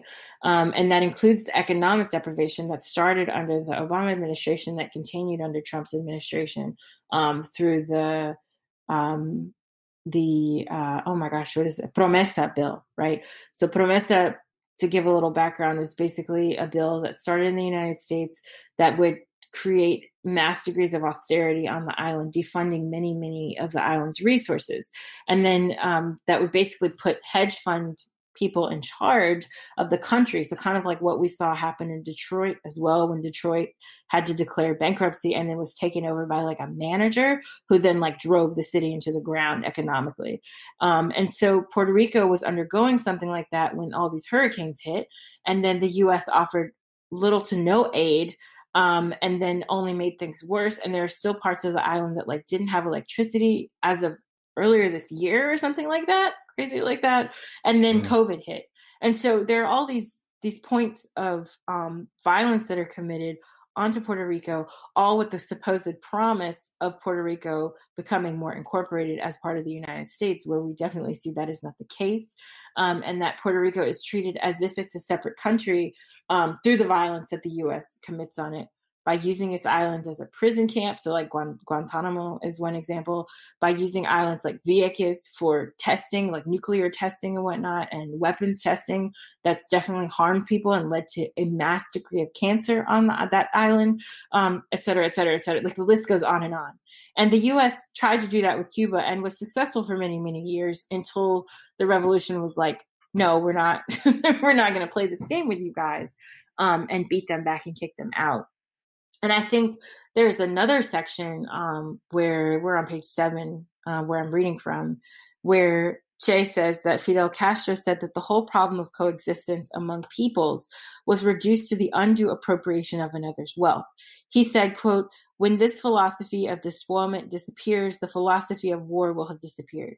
And what I get from that is that he's recognizing the fact that the U.S.'s relationship with these other countries, the violence that it is just the power that it exerts over these countries, and the paternalism that it exerts is predominantly, it mainly boils down to financial issues and wanting to have control over the economies of these places.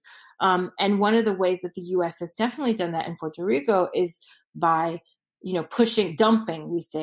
dumping U.S. products, dumping U.S. media, dumping U.S., print and art and music culture, all of these things, and trying to make it as if the U.S. has a symbiotic relationship with Puerto Rico, when in actuality, it's an economic relationship to the U.S.'s benefit, by the U.S. taking in, for example, so many factory workers, domestic workers, et cetera. I mean, at one point, Puerto Ricans were really manning so many of the job positions in the United States that were lower level because they were basically used as a work colony. You know what I mean? Like it was a place where the most extracted aspect of the island was the labor, human labor. So it's very important that we kind of connect these dots between past and present here. And I think one of the things that's really cool about this document is that cool in a literature sense, but not cool in a reality sense, is that there's so many things that he references in the past that are still happening. And that it makes it an even more relatable document. Beyond it being very clear and well laid out, we can see so many things that he's talking about that are still in the news today. And that makes me wonder, how far do we still have to go to fight to get the basic equality that he's talking about achieving? Yeah, I picked up on that as well about the things that he mentions, and especially a lot of the countries that he mentions the U.S. we're interfering with to this day, and often, and in some cases, overthrowing democratically elected leaders, installing military dictatorships, and doing the worst of the worst kind of international behavior that you can imagine. And it's I think one of the other things that I really captured from the whole feeling of the piece is the responsibility and kind of obligation that he feels individually and that he sees as a burden on Marxist and people in general of the assembly to speak out against these injustices, even if they're uncomfortable or even dangerous at times to speak out about. Yeah, because he mentions right after that, like right after what I had read, he talks about what happened in Congo and, the murder of Patrice Lumumba, and how many threats that these third world leaders are under by the United States, and the need, as you said, to speak out, but also for the need for like other countries to support one another, because they're all dealing with the same enemy, the international solidarity throughout it was huge. Continue. Yeah. No, go ahead. Oh, I was that was another thing that I picked up on was just I could sense from the text as a complete piece the sincere and significant emphasis that he was putting on international solidarity and the importance of not just rhetorical support, but material support, and that it's about the people of those places rather than taking a particular political position about what the governments of those places are saying. And I think he goes on in detail, but I don't want to skip too far ahead.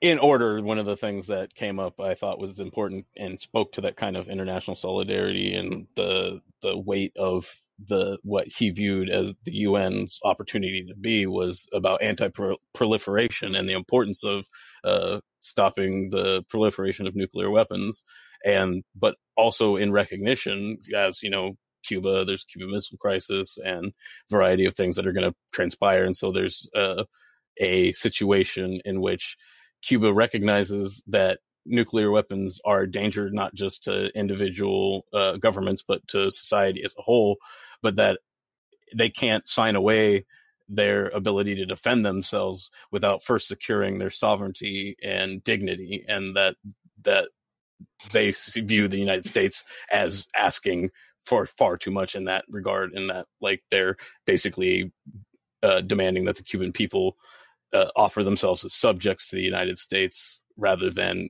be seen as another sovereign nation in which that has equal rights and should have equal access to justice and peace.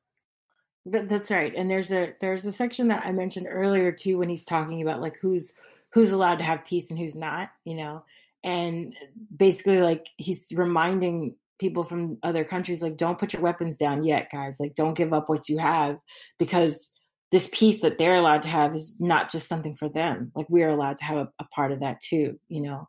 And unfortunately, the way the U.S. operates, and we've seen this time and time again, is that the second they take away the weapons, the major weapons from a country, they attack them. We've seen this so many times. And so, and then throughout the reason that they're building up their attack, they say, oh, well, they have nuclear weapons, Well, so do these other countries that are like also quote unquote first world countries, and no one's attacking them. The U.S. is not attacking them. So it's clear that there's a double standard there about who's allowed to have nuclear weapons and who's not, and it's so racist. Like it boils down to like, can we trust this person of color to like handle a weapon properly and not shoot at us or, blow us up, even though the U.S. has been incredibly careless and violent with its weapons towards international communities. Like, I mean, and there's a revitalization. Nagasaki and Hiroshima as an example. I was just going to say there's a revitalization of race science about what like shaped skull represents trustworthy and stuff, but continue. Oh yeah, absolutely. So there's, certainly there's a part of that just keeps coming up throughout the piece about, and he says it in sometimes he literally says it's about racism, and other times it's sort of inferred from the text. But he talks, when he lays out the countries that are doing what, when he talks about the regions that are doing what, he mentions in a lot of ways racism and race science and whatnot. So like he has this section where he talks about Belgium and Congo and Germany. And he says, I feel bad for the Belgians who suffered under Germany and some of the things they did to them. But then they turn right around and use the same racial violence that they had suffered for not being quote unquote Aryan enough. They asserted that violence then on Africans who are Black, obviously in this case. And it's just interesting that he's so clear about the ways that imperialists turn their backs on the people that they cause suffering to, the ways that they rely on one another, but at the same time can be each other's enemies too, and then still do not reflect on that and engage in the same types of violence elsewhere. And so it's something still that's going on, right? Like I can definitely name a couple empires that were once victimized or, collectively victimized by some other countries, but then are now victimizing newer groups of people themselves. So it's just, it's unfortunate that this cycle continues unbroken despite the attempts made by people like Guevara to end them. Yeah, and one of the quotes going back to the Congo bit that captured it, I think, was Western civilization disguises under its showy front a scene of hyenas and jackals. That's the only name that can be applied to those who have gone to fulfill humanitarian tasks in the Congo. And it's just like, yeah, that's you can use that to describe essentially most humanitarian, if not all humanitarian missions from the United States from then on. Like, yeah. As cover for essentially corporate jackals to go pick the bones of people that they, oppress and murder and like terrorize. For sure. There's also, one of the things I was fascinated by is like how he calls people out, if you will. I mean, to use a contemporary phrase for a very longstanding set of problems he's talking about.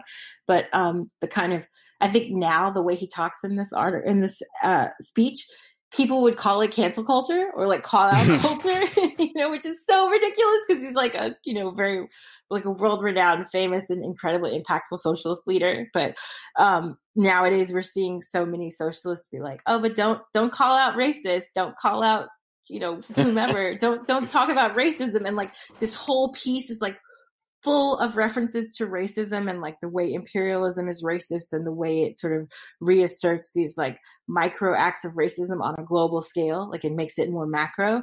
And it's just really interesting to me. I think when you start to look at, and I'm not saying all, but like many non-European leftist thought, you start to see there is a reference and attention to the kind of violence that's enacted specifically on people of color and specifically on third world countries and indigenous people. And you know what I mean? Like all these groups that are marginalized by virtue of not being European and not being white. And it's just fascinating to me that, like I said, if he were saying this, if Malcolm X or Martin Luther King were saying many of the things that we now often quote them for in the present, they would be called out by social democrats in some cases of being, and I think they're ultimately liberals, right? They're people who are parading as social democrats who are actually just liberals who are confused, or conservatives in some cases who are confused or trying to market themselves as something other than what they are. But they would call out these men and women and the people who've made these really impactful points in the past as engaging in quote unquote cancel culture, simply because they're bringing up race or bringing up racism in their critique of imperialism and capitalism and, war. One of the things that I picked up on was mention of the Organization of American States, which we sort of alluded to earlier with Bolivia as well. And like, this is an organization that he identified as, basically a tool of U.S. empire in order to ostracize Cuba from the international community. And that's essentially what we see the OAS still acting as a tool of the U.S. empire to ostracize countries in Latin South America that don't essentially bend the knee to the United States. And I just found it enlightening just to see them called out by name so long ago. Mm-hmm. Oh yeah, I mean they were started for this purpose, right? That's the part that's so interesting about OAS, because the way people talk about OAS nowadays is like, oh, it's such a like upstanding organization that, like, at least in mainstream outlets, right? Not on the left, obviously, but in some mainstream journalists or news outlets, they speak of the OAS as this like hallowed institution that has always done right by Latin America, whatever. And literally from the jump, from inception, it has been about asserting U.S. control over the region and over their sovereignty, those countries' individual sovereignty, and like making demands of people that don't line up with reality, to be honest, and that are just to create chaos, to sow chaos and result in a change of hands of power, change of power, in a way that often, if not always, hurts the local people. I mean, that coup in Bolivia has just been, and the attempted coups in Venezuela, the resulting sanctions in Venezuela, all of these forms of violence have just been incredibly devastating to the people in that country. And it's frustrating because the guise is always like, we want to help the indigenous and Black members of this society and blah, blah, blah. But then they end up actually doing incredible harm to them by virtue, as I said, of sanctions and violence in these countries, violent overthrows of governments that are democratically elected. Yeah, it is interesting that you mentioned just how like the OAS, like many of these types of institutions that came up, in the 40s, maybe in the early 1900s, or sometime like something like even Department of Homeland Security that came up just in the 2000s. It's just we get these ideas that this is how it's always been. And I think that there's an aspect to just like how people encounter in their everyday life of, however you grew up in your home, at some point you realize that's not how it's like in everybody's home. And like that, I think the United States has a case of that, where we assume a lot of things that how they are in the United States is just how it is everywhere in the world and is how it's always been. And that's simply not the case. It's like one of the ones that I think a lot of people can just kind of comprehend and relate to or understand is the genderization of color pink and blue. And that is something that just recently happened in the 70s. Is like, go back to even before the 60s, is like pink and blue were not gendered colors. Right. No, they weren't. And now they still, I mean, side note on that, because of like baby stuff, you often see in ads for baby clothing, like gender neutral, and it'll be like yellow, brown, green. But I'm like, why isn't pink gender neutral? Like, so what if it's pink? Why is, like, usually what happens is colors that are associated typically nowadays with boys are considered gender neutral, but pink or red or purple, which are girl colors, quote unquote, are not considered gender neutral, and like at the end of the day, the baby's going to poop on it, spit up on it anyway. So it doesn't really matter what they wear. Like, it doesn't, especially now that we're in quarantine all the time too. Like, baby could be hanging out in a trash can as long as she's warm and comfortable. Doesn't matter. And it shows, to your earlier point about just how easy it is to absorb these kind of hegemonic concepts and ideas and not even realize it. Right. And you can even go, like, you can get through much of your life without ever having to confront them. And so, like, or analyze them. And so, like, they get very well ingrained long before you can even approach questioning them. And so if you can imagine it or you can see it with things like, gendered colors, you can imagine what that's like with the imperialist agenda of the United States, and how much of that can be ingrained and absorbed into our framing of everything about the world. And one of the things that throughout this whole Reading Revolution and Left POC project, that in my engagement with it, is just realizing how much of the story had been left out. And this is just this piece in particular is just another piece of that, of like the story that I just didn't know. And the more I've realized that it was intentionally obscured from me. On that note, it reminds me of this idea of, like, compassionate imperialism, or like, what do they call it? Oh man, it's a type of like a conscious interventionism or something like that. I'm blanking on the expression right now. But it's something that Samantha Power really talked about all the time. Samantha Power was the UN rep for Obama. And she recently wrote a book. It's like Compassionate Interventionism or something. Here we go. Humanitarian Interventionism. That's the word I was looking for.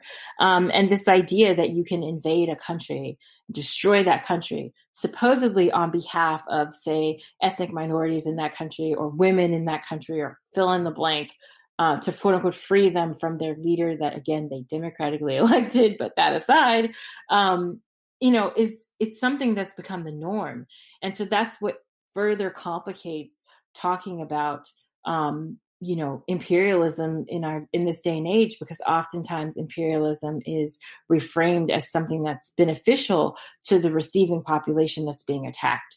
And I see something similar happening with regard to policing, with regard to prosecutorial records and whatnot. Like, they're like, oh, but this person is a progressive prosecutor, or this is a diverse police force, or this is a gender equal boardroom. They do all these things to sort of incorporate the language of social justice, the practice of social justice, in a way that unfortunately is weaponized towards people who could benefit under normal circumstances from these moves towards equality. But instead, it's weaponized and used against us as a means of kind of deflecting from blame and rerouting our otherwise legitimate anger. Because we get fooled temporarily. Well, the president's black, so he can't be violent towards Africans or black people. Or the CEO is a woman, so like, how is she, engaging in practices that harm victims of sexual harassment on the job or whatever? We have to kind of start to. I think sometimes people go overboard. Sorry, baby. She's right. They do go overboard. But I think sometimes people go overboard in the sense that they want to get rid of all diversity measures altogether. And instead, I think what we need to do is bring those things back to their original purpose, and not see them, and not allow them to be reduced to something that's purely for, for projection, for sort of image, and not the real purpose. I think there's a parallel to the OAS in that, from my understanding, is it essentially functions as certain influential people from these countries are selected out and basically bribed in order to bend the will of their nation to the U.S. interests, or in the OAS's influence on Latin America and South America towards U.S. interests. And I think that we see a similar thing happen at the individual and the kind of systemic level, where both people from marginalized communities and people from outside, but especially people from marginalized communities, are lifted up in order to be a mouthpiece for empire, and in exchange are rewarded somewhat handsomely, at least better than their ethnic or cultural peers. But it's still not equitable to what the white spokespeople are getting paid for the same message, and usually doing a poorer job of it, and don't carry the benefit of essentially placating the mass of people that this person superficially represents. Mm-hmm. I think there's also, if you go to page 20, and so my apologies if I'm skipping too far ahead, please feel free to cite anything you want throughout the text, no matter what page it's on. So don't see this as a forced jump ahead. But Che talks a bit about, again, the violence that the U.S. commits and how it's incredibly racist. Basically, he's very clear about this, just to put it out there once more. But it builds a bit on what we were just talking about, and how there's this sort of representative, they're like gatekeepers, plucked from the oppressed group that are supposed to be supporting of us. And in actuality, they're just sort of reifying the harm that the U.S. is committing. So he says, quote, the imperialists are preparing to repress the peoples of America and are setting up an international network of crime. The United States interfered in America while invoking the, quote, defense of free institutions. The time will come when this assembly will acquire greater maturity and demand guarantees from the United States government for the lives of the Negro and Latin American population who reside in that country, most of whom are native-born or naturalized U.S. citizens, which is like about a little bit what we were talking about earlier. And then he says, quote, how can they presume to be the guardians of liberty when they kill their own children? Sorry, my own child is screaming right now. How can they presume to be the guardians of liberty when they kill their own children and discriminate daily against people because of the color of their skin? When they not only free the murderers of colored people, but even protect them while punishing the colored population because they demand their legitimate rights as free men. I mean, it's in this case, he's clearly talking about police, but white supremacist violence. But as we said earlier, right before I quoted him, this is what happens on the international scale, right? This is like the micro and macro of U.S. domestic policy and even interpersonal relations between black and white, poor and rich, et cetera, and then versus the way that the U.S. plays out on the U.S. as enacts its policies on the international stage. What we see on the day-to-day is a microcosm of the macrocosm. Is that a word? Macrocosm? I feel like it is. Okay. I'm tired and I'm old. So yeah, but it's the macrocosm that he's I guess what I think is fascinating is he's setting up sort of a parallel structure, right? To talk about both, to be critical of both. And he's saying, you guys are basically turning the rest of the world into what you do in your own country. You're trying to make the rest of the world adhere to that. And unfortunately, part of that process is not just the cultural destruction, but also the literal and material destruction of a people on the basis of these sort of white supremacist, hyper-capitalist ideas. And so I don't know. I think it's a text that is it feels, I know I say this about so many of the things we read, but I feel like it's very timely. Especially as we're kind of grappling with all of these issues on the international stage. I mean, literally, as I said, while we're still dealing with COVID, while they're still not giving any aid to the American people, they're definitely still engaging in international violence. So Pompeo just went down to Guyana a few weeks ago to continue his antagonism against Venezuela and arguably against Cuba. These things are still going on. So they still somehow have money to fund this crap, but they don't have any money to give us. And I'm just wondering, again, as I said in the beginning, what is this idea of them? They're fighting on our behalf. Where's my check if you're gonna go kill people in my name, at least give me a benefit from it, right? We're not even getting that. So like, what is, not to say that would legitimize it, but my point is that the rhetoric is empty, right? It's a lie. Everything is built on a lie. Just like we are told that Black people, Indigenous people, Latinos, whomever are inferior. We're told this every single day through our society, through our culture, through so many things. The same thing happens on the international stage with regard to the way America treats other countries that are not European. And people are sick of it, and it's destructive. It's harmful. And we see that every day when more and more people come to the shores of this country seeking refuge from the governments that we inserted violently through coups and through deprivation and through so many things. It's just like one cycle after another, and it just feels so endless. And so I appreciate his call to arms for people in the third world to come together and say, look, screw them. We don't need America, right? We got you. Like, Cuba will help you. Other countries that just gained their freedom will help you. Don't put all of your trust in this government that's actively harming you. And instead, let's form some sort of solidarity amongst ourselves. And then we could be more powerful than the US. And I think people are still trying to work through that and wrap their heads around that. And unfortunately, so many of the leaders of these third world states now are puppets of the US, and the US did that intentionally. They know what they're doing. They know what they did. And so now it's very difficult for these countries to come together precisely because they're fascists that are running them that have a US stamp on their back, you know? It's frustrating. As you mentioned, the parallels between the international and domestic, one of the ones that leaps out to me in context of this text is how the perception is that the U.S. occupies these countries to protect the people from either themselves or some other government or whatever, just as the police occupy Black neighborhoods to protect Black people from other people in the neighborhood, but then they don't actually do that. They don't actually, like, one of the things that is in digging in, I've realized is that the closure cases for police departments in predominantly Black areas among the high crime areas where they're presumably occupying to reduce the crime is incredibly horrifically bad. Like, they don't close these cases.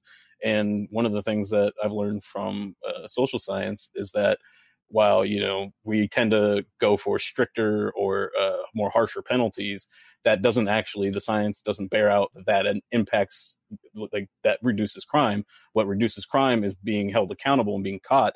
And so not closing all of these cases in these Black neighborhoods that they're occupying results in the perpetuation of the crime that they're allegedly there to stop. And so what you end up having is just them confronting particular instances in the moment and exacerbating the systemic issues at the same time. And so that's what you see in the U.S. as well, or with the foreign policy as well, in that while that they're supposedly, we're in Iraq or we're in Afghanistan or wherever to protect ourselves, but really we're just exacerbating the circumstances that led to the perception that these places were a threat to us in the first place, to whatever degree they may have been or not been.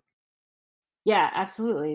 It's completely that way. And I think I don't know, I don't want to say it's getting worse because I feel like I end every episode like that. I'm like, it's getting worse, or what are we going to do? But I think that it is intensifying insofar as gentrification is concerned. And then I don't know in some ways you could compare the way the U.S. operates in terms of its markets as a form of gentrification too. So although there is literal gentrification happening when we talk about the expat community, right, which we should have a separate episode on tourism and expat migration and stuff like that, because it's nuts how similar it is. Whenever I watch House Hunters International, I want to scream because it's the same kind of language of there was no one living here and we decided to renovate this house, or making all the prices go up literally in the country, right? Or major cities in that country and whatnot, taking away homes from the people who live there and have lived there their whole lives for generations, et cetera, et cetera. Pollution, all of that, misuse of properties and misuse of land. And there are a lot of parallels between U.S. migration abroad and gentrification within the United States. But the reason I bring that up is because what you see happen, and this also happens on the international stage, is there's a kind of invasion by police to pacify the the local population first. This is also literally the term that they use in Brazil. So they call police invasions of poor, predominantly Black neighborhoods as pacification units. Like these groups of police are called pacification units. Okay, so they're called the UPP. And you see them a lot in Rio and whatnot, and they literally have been charged, with undocumented, I should say, they've been documented for shooting children, breaking up things like the slightest things like birthday parties, church groups coming together. It's just like basic activities on a daily basis in the favelas. They will break them up and cite them as some sort of, we thought it was gang activity, or we thought, and it reminds me so much of what you hear with regard to droning. So drone strikes that the US will carry out, and then they'll realize that it was a wedding, or it was a mosque, or it was a school, or it was a church or a hospital or whatever. And then they're like, oh, my bad. And at the same time, they've committed this violence and wiped out whole communities this way. And so at the local level in the United States, to kind of get back to the US, what we see is in many cases, before a neighborhood is fully gentrified, like where all the poor Black people or poor Latinos or whomever have been forced out by virtue of, buying up their homes, and in some cases just plain old evicting them, shutting down their apartment buildings and turning them into high-rise condos. When that's done, often right beforehand, there's an intense police presence. You see more checkpoints, you see more police, you see a lot of stop and frisk. This is what happened in New York. The way a neighborhood is about to change, is on the verge of change, is not just by seeing more white people, but also by seeing an increase in policing. And that policing, as you and I have both said, and as many activists have said well before us, is that it's not there to protect the local residents. It's there to antagonize the local residents, to make them move out, to make them afraid, to make them to pacify them, to put them down, so that way they can clear the area for the wealthier people to move in, for white people to move in, and often wealthier white people, to be more specific, to move in. And this is what they do on the international stage as well. If you look at places like Colombia, perfect example of this. Vietnam, something similar happened. So now everyone and their mother is trying to move to Vietnam. Everyone and their mother was trying to move to certain parts of Mexico a little while ago. Everyone and their mother was trying to move to, parts of, why did it just blank?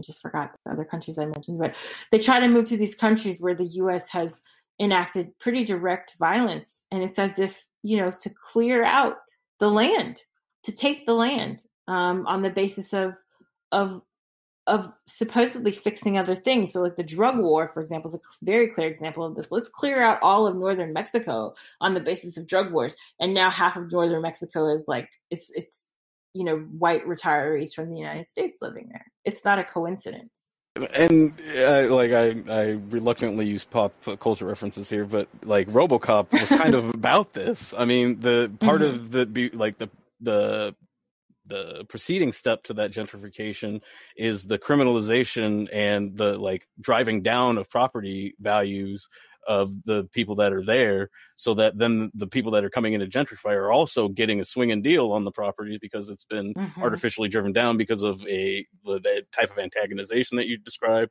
as well as the lack of accountability for crimes that they're supposedly policing while they're there, so that the overall value of the property is driven down. And particularly, this is actually applicable to our current conditions, even with the RoboCop thing, with Detroit and Michigan in general, where they're going to have access to some of the only large freshwater reservoirs as we approach impending climate catastrophe. And so seeing what's happening, we're seeing it in real time. We've had we have Che here talking about it. We have pop culture references. We can see it. It's just, are we going to react? And one of the things, going a little bit back in the text, that I thought was kind of apt and it talks a little bit, it kind of relates to this specifically, but also just the text generally, was a quote about where he says, although we reject any attempt to attribute to us interference in the internal affairs of other countries, we cannot deny that we sympathize with those people who strive for their freedom, and we must fulfill obligation of our government and people to state clearly and categorically to the world that we morally support and feel as one with people everywhere who struggle to make reality of the rights of full sovereignty proclaimed in the United Nations Charter. And part of that was because the United States was accusing Cuba and Che and Castro of fomenting revolution and fomenting like disorder and dissent throughout Latin America. And part of what this speech kind of entailed was saying, no, that's not it. We do support these the peoples, but we live in a reality where we can see it's the United States that's intervening. It's like, and he lists off, it's like Cuba knows this truth, Venezuela, Nicaragua, Central America in general, Mexico, Haiti, Santo Domingo, and it's like Panama. Endless list. Colombia is like, and the U.S. is more or less, in many of these cases, openly interfering. It's like, it's not even subversively doing these things. It's openly sponsoring, death squads from Pinochet in Chile. It's, it's openly doing these types of things. And it's just like, that they have the audacity to accuse a little island nation of Cuba of fomenting revolution. And he also goes on to say that essentially is like, we can't. And I got some of this from the interview from Face the Nation, which I'll make sure to include, so that we can't export revolution. It's like it's your imperialist empire which creates the conditions, and that's the only, like, I can't go to a country and create the conditions for revolution. It takes imperialism to do that. Yes, indeed it does. The other thing I just wanted to point out, there's one more part, and then I'm done on my end, but feel free to add more after this. But one thing that I thought was an interesting point that goes back slightly to what we were talking about with police, and something I want to expound upon here, is he says, quote, "We must point out that news of the training of mercenaries at different places in the Caribbean and the participation of the United States government in such acts is news that appears openly in United States newspapers." That's something that I bring that up just because you just mentioned like how they're openly doing these things, right? And so he's talking about how it's a very open and upfront and very clear use of foreign land to train their military to then enact violence upon people in foreign lands. And we see that with police as well. So like this type of violence, it's all a circle. So many police are former military, and many military trainees are, using, or the military is using the police as kind of like consumer testers, if you will, like the people who get early samples of things before they go on the market. That's kind of what's happening in this cycle of violence through weapons. So weapons are tested on people abroad, on people here in poor neighborhoods, and then recycled. It's like one big circle. And that the same thing goes for using foreign land as military training grounds, military testing grounds, for equipment, weapons, etc. And it just, I don't know how we break that cycle. And I think there have been attempts, because we've seen this with regard to the prison population as well, with imprisonment and how prisons operate, the experiments that they perform on prisoners, the violence that they perform on prisoners, whether it's, gynecological violence, like removing uteruses, which is something that's come up recently. So sterilization is one way to do it, a form of genocide. Another way to do it is by using experimental medication. We've seen that done as well on prisoners in both the domestic case and at the border. So it's interesting that we've seen very similar practices done on, prisoners of war, on prisoners in this country, on detainees at the border. All of the practices are similar. It's not as if they're all that different, right? Many of the things that they do, the psychotropic meds, the gynecological violence, the food deprivation and poisoning that way, lack of access to clean water, the lead in the water, lead in the rooms, just so many forms of environmental, physical, and material violence being committed on these people. And it just cycles out to be something that's then done in another place and then comes back. It just boomerangs. You know what I'm saying? So it's very it's very frustrating because I think we've seen attempts of people to try to break this up. So I remember I don't know how many, a year ago, maybe 2 years ago at this point, there was a protest on one of the the detention centers, the concentration camps, that a man led, and he was murdered in the process. He was an anarchist, if I'm not mistaken, elderly man too. So it's not like he was young. He was an older man who attempted to rush one of the officers or something like that, and he was killed in the process, or he tried to blow it up. I can't remember the details. I'll go back and try to find this if Google cooperates, which we know it won't, to put in the show notes. But there was a case like this a few years ago, and we see it again with some of the violence. In this case, it is violence, but it's retributive violence that's happening on the streets and some of these protests, where protesters are having to fight white supremacists and in some cases kill white supremacists to protect themselves. This is, it's perhaps the beginnings of what I see as what's going to have to be the final step for really fighting back. But I don't know what that looks like. And it's certainly not something that we're at will to speak about, in a podcast, for God's sakes. But then, especially considering the environment we live in, right, where people are taking any bit of political speech and turning it into a threat of violence towards the president or towards white people or whomever.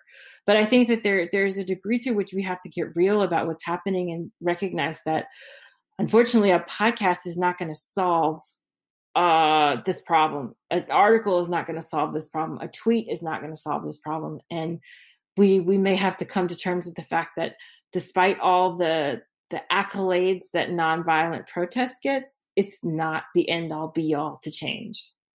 Not for something like this. Not for the enemy we're up against. No, and I'm reminded of Hampton is that we're up against some imperialist warmongers that don't know peace. They don't know what it means. They have no conception of peace, and it's like we're gonna have to struggle with them in order to help us all achieve that peace. And from the piece, kind of my final thoughts were one, that revolutionary internationalism is not pacifism and is not, accepting a new global hegemon that isn't the United States. That's not this is not what it's about. And so I know that sometimes that becomes a concern of people when they're dealing with so-called tankies and so on and so forth, that they're just paving the way for a new imperialist kind of hegemonic regime with that's just not the U.S. And that is, were that even to be the case, that is not representative of the type of struggle that I think people are articulating. And so whether that's a concern that has legitimacy that should be made, that people should be aware of, is one thing.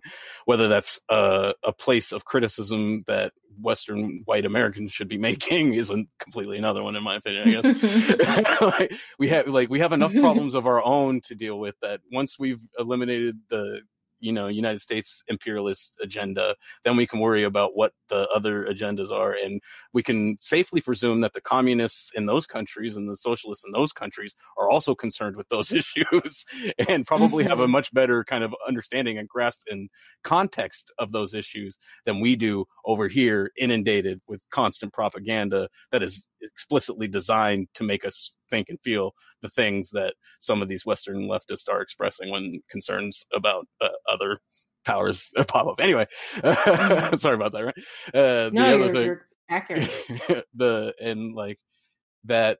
I think what I read in some of this is a kind of revolutionary hope, a revolutionary inevitability, in that the conditions are necessarily brought about by the contradictions of imperialism and capitalism. They also necessarily bring with them the conditions for revolutionary struggle. That you can't maintain an imperialist capitalist empire without creating the conditions for revolutionary struggle. And so it's just upon us revolutionaries to seize on those opportunities.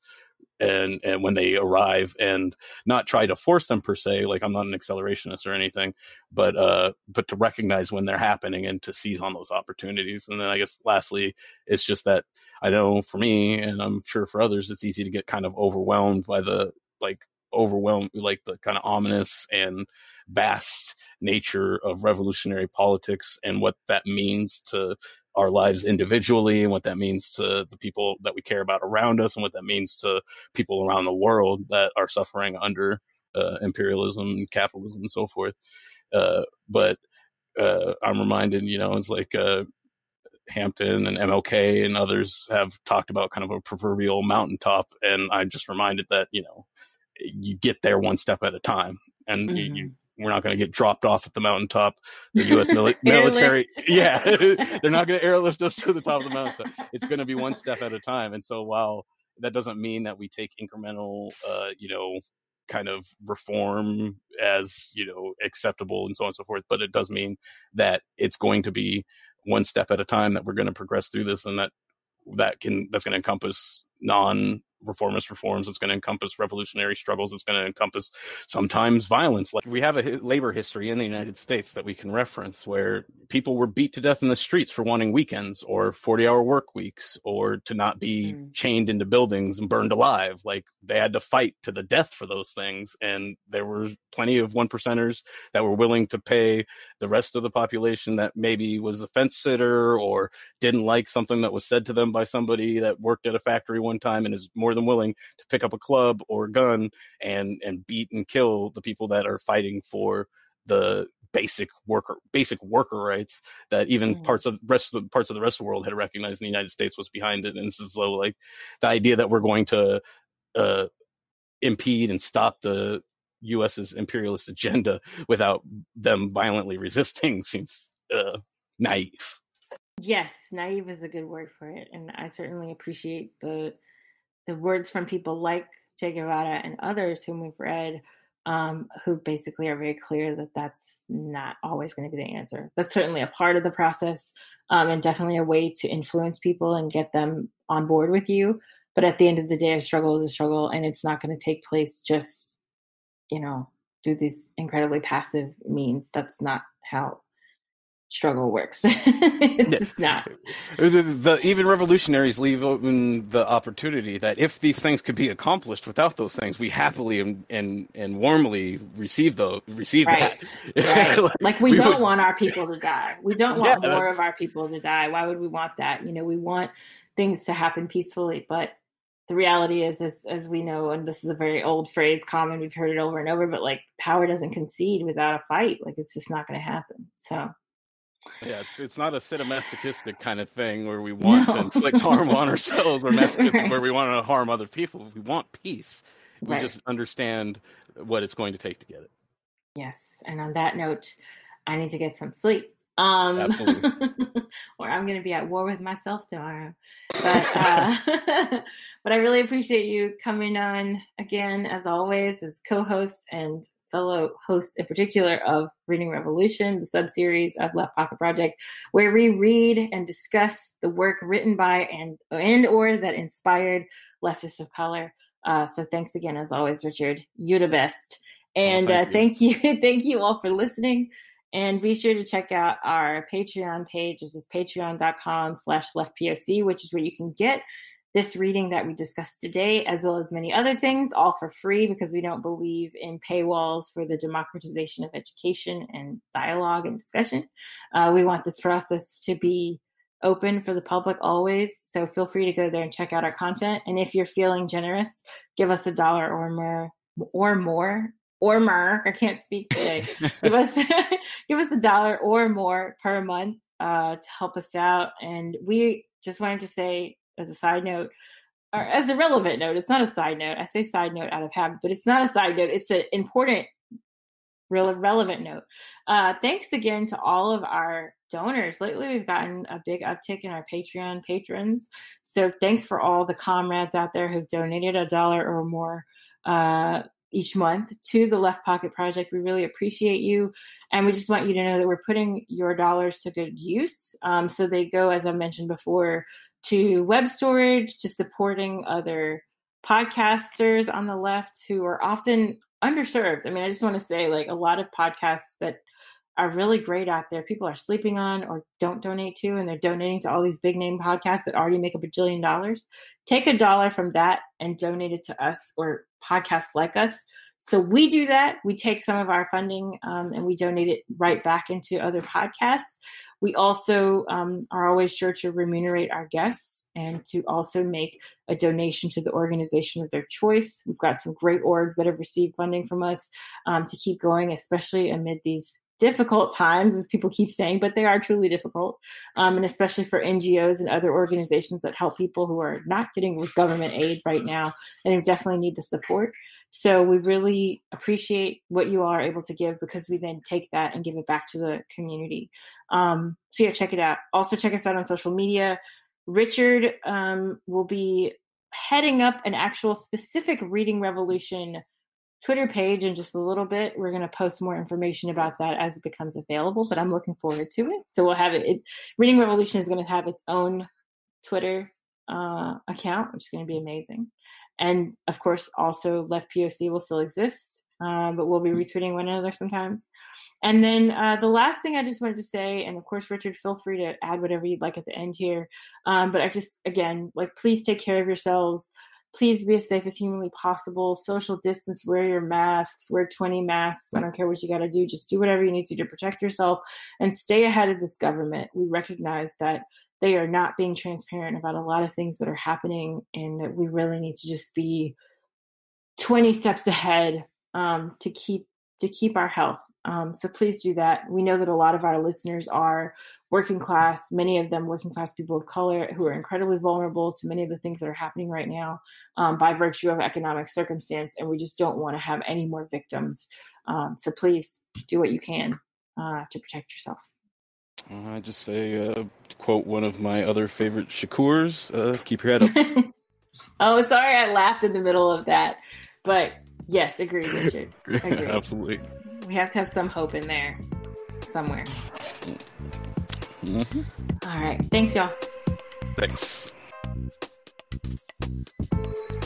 And thank you for listening to the Left Pocket Project podcast. As per usual, you can find us on social media, Twitter, Facebook, Reddit, although we're not that great with the Reddit, but we're definitely there. You can also check us out, most importantly, on Patreon, and that's patreon.com/leftpoc, where you will find all of our episodes, our readings that we do, and lots of other goodies, completely for free and open to the public with no paywalls.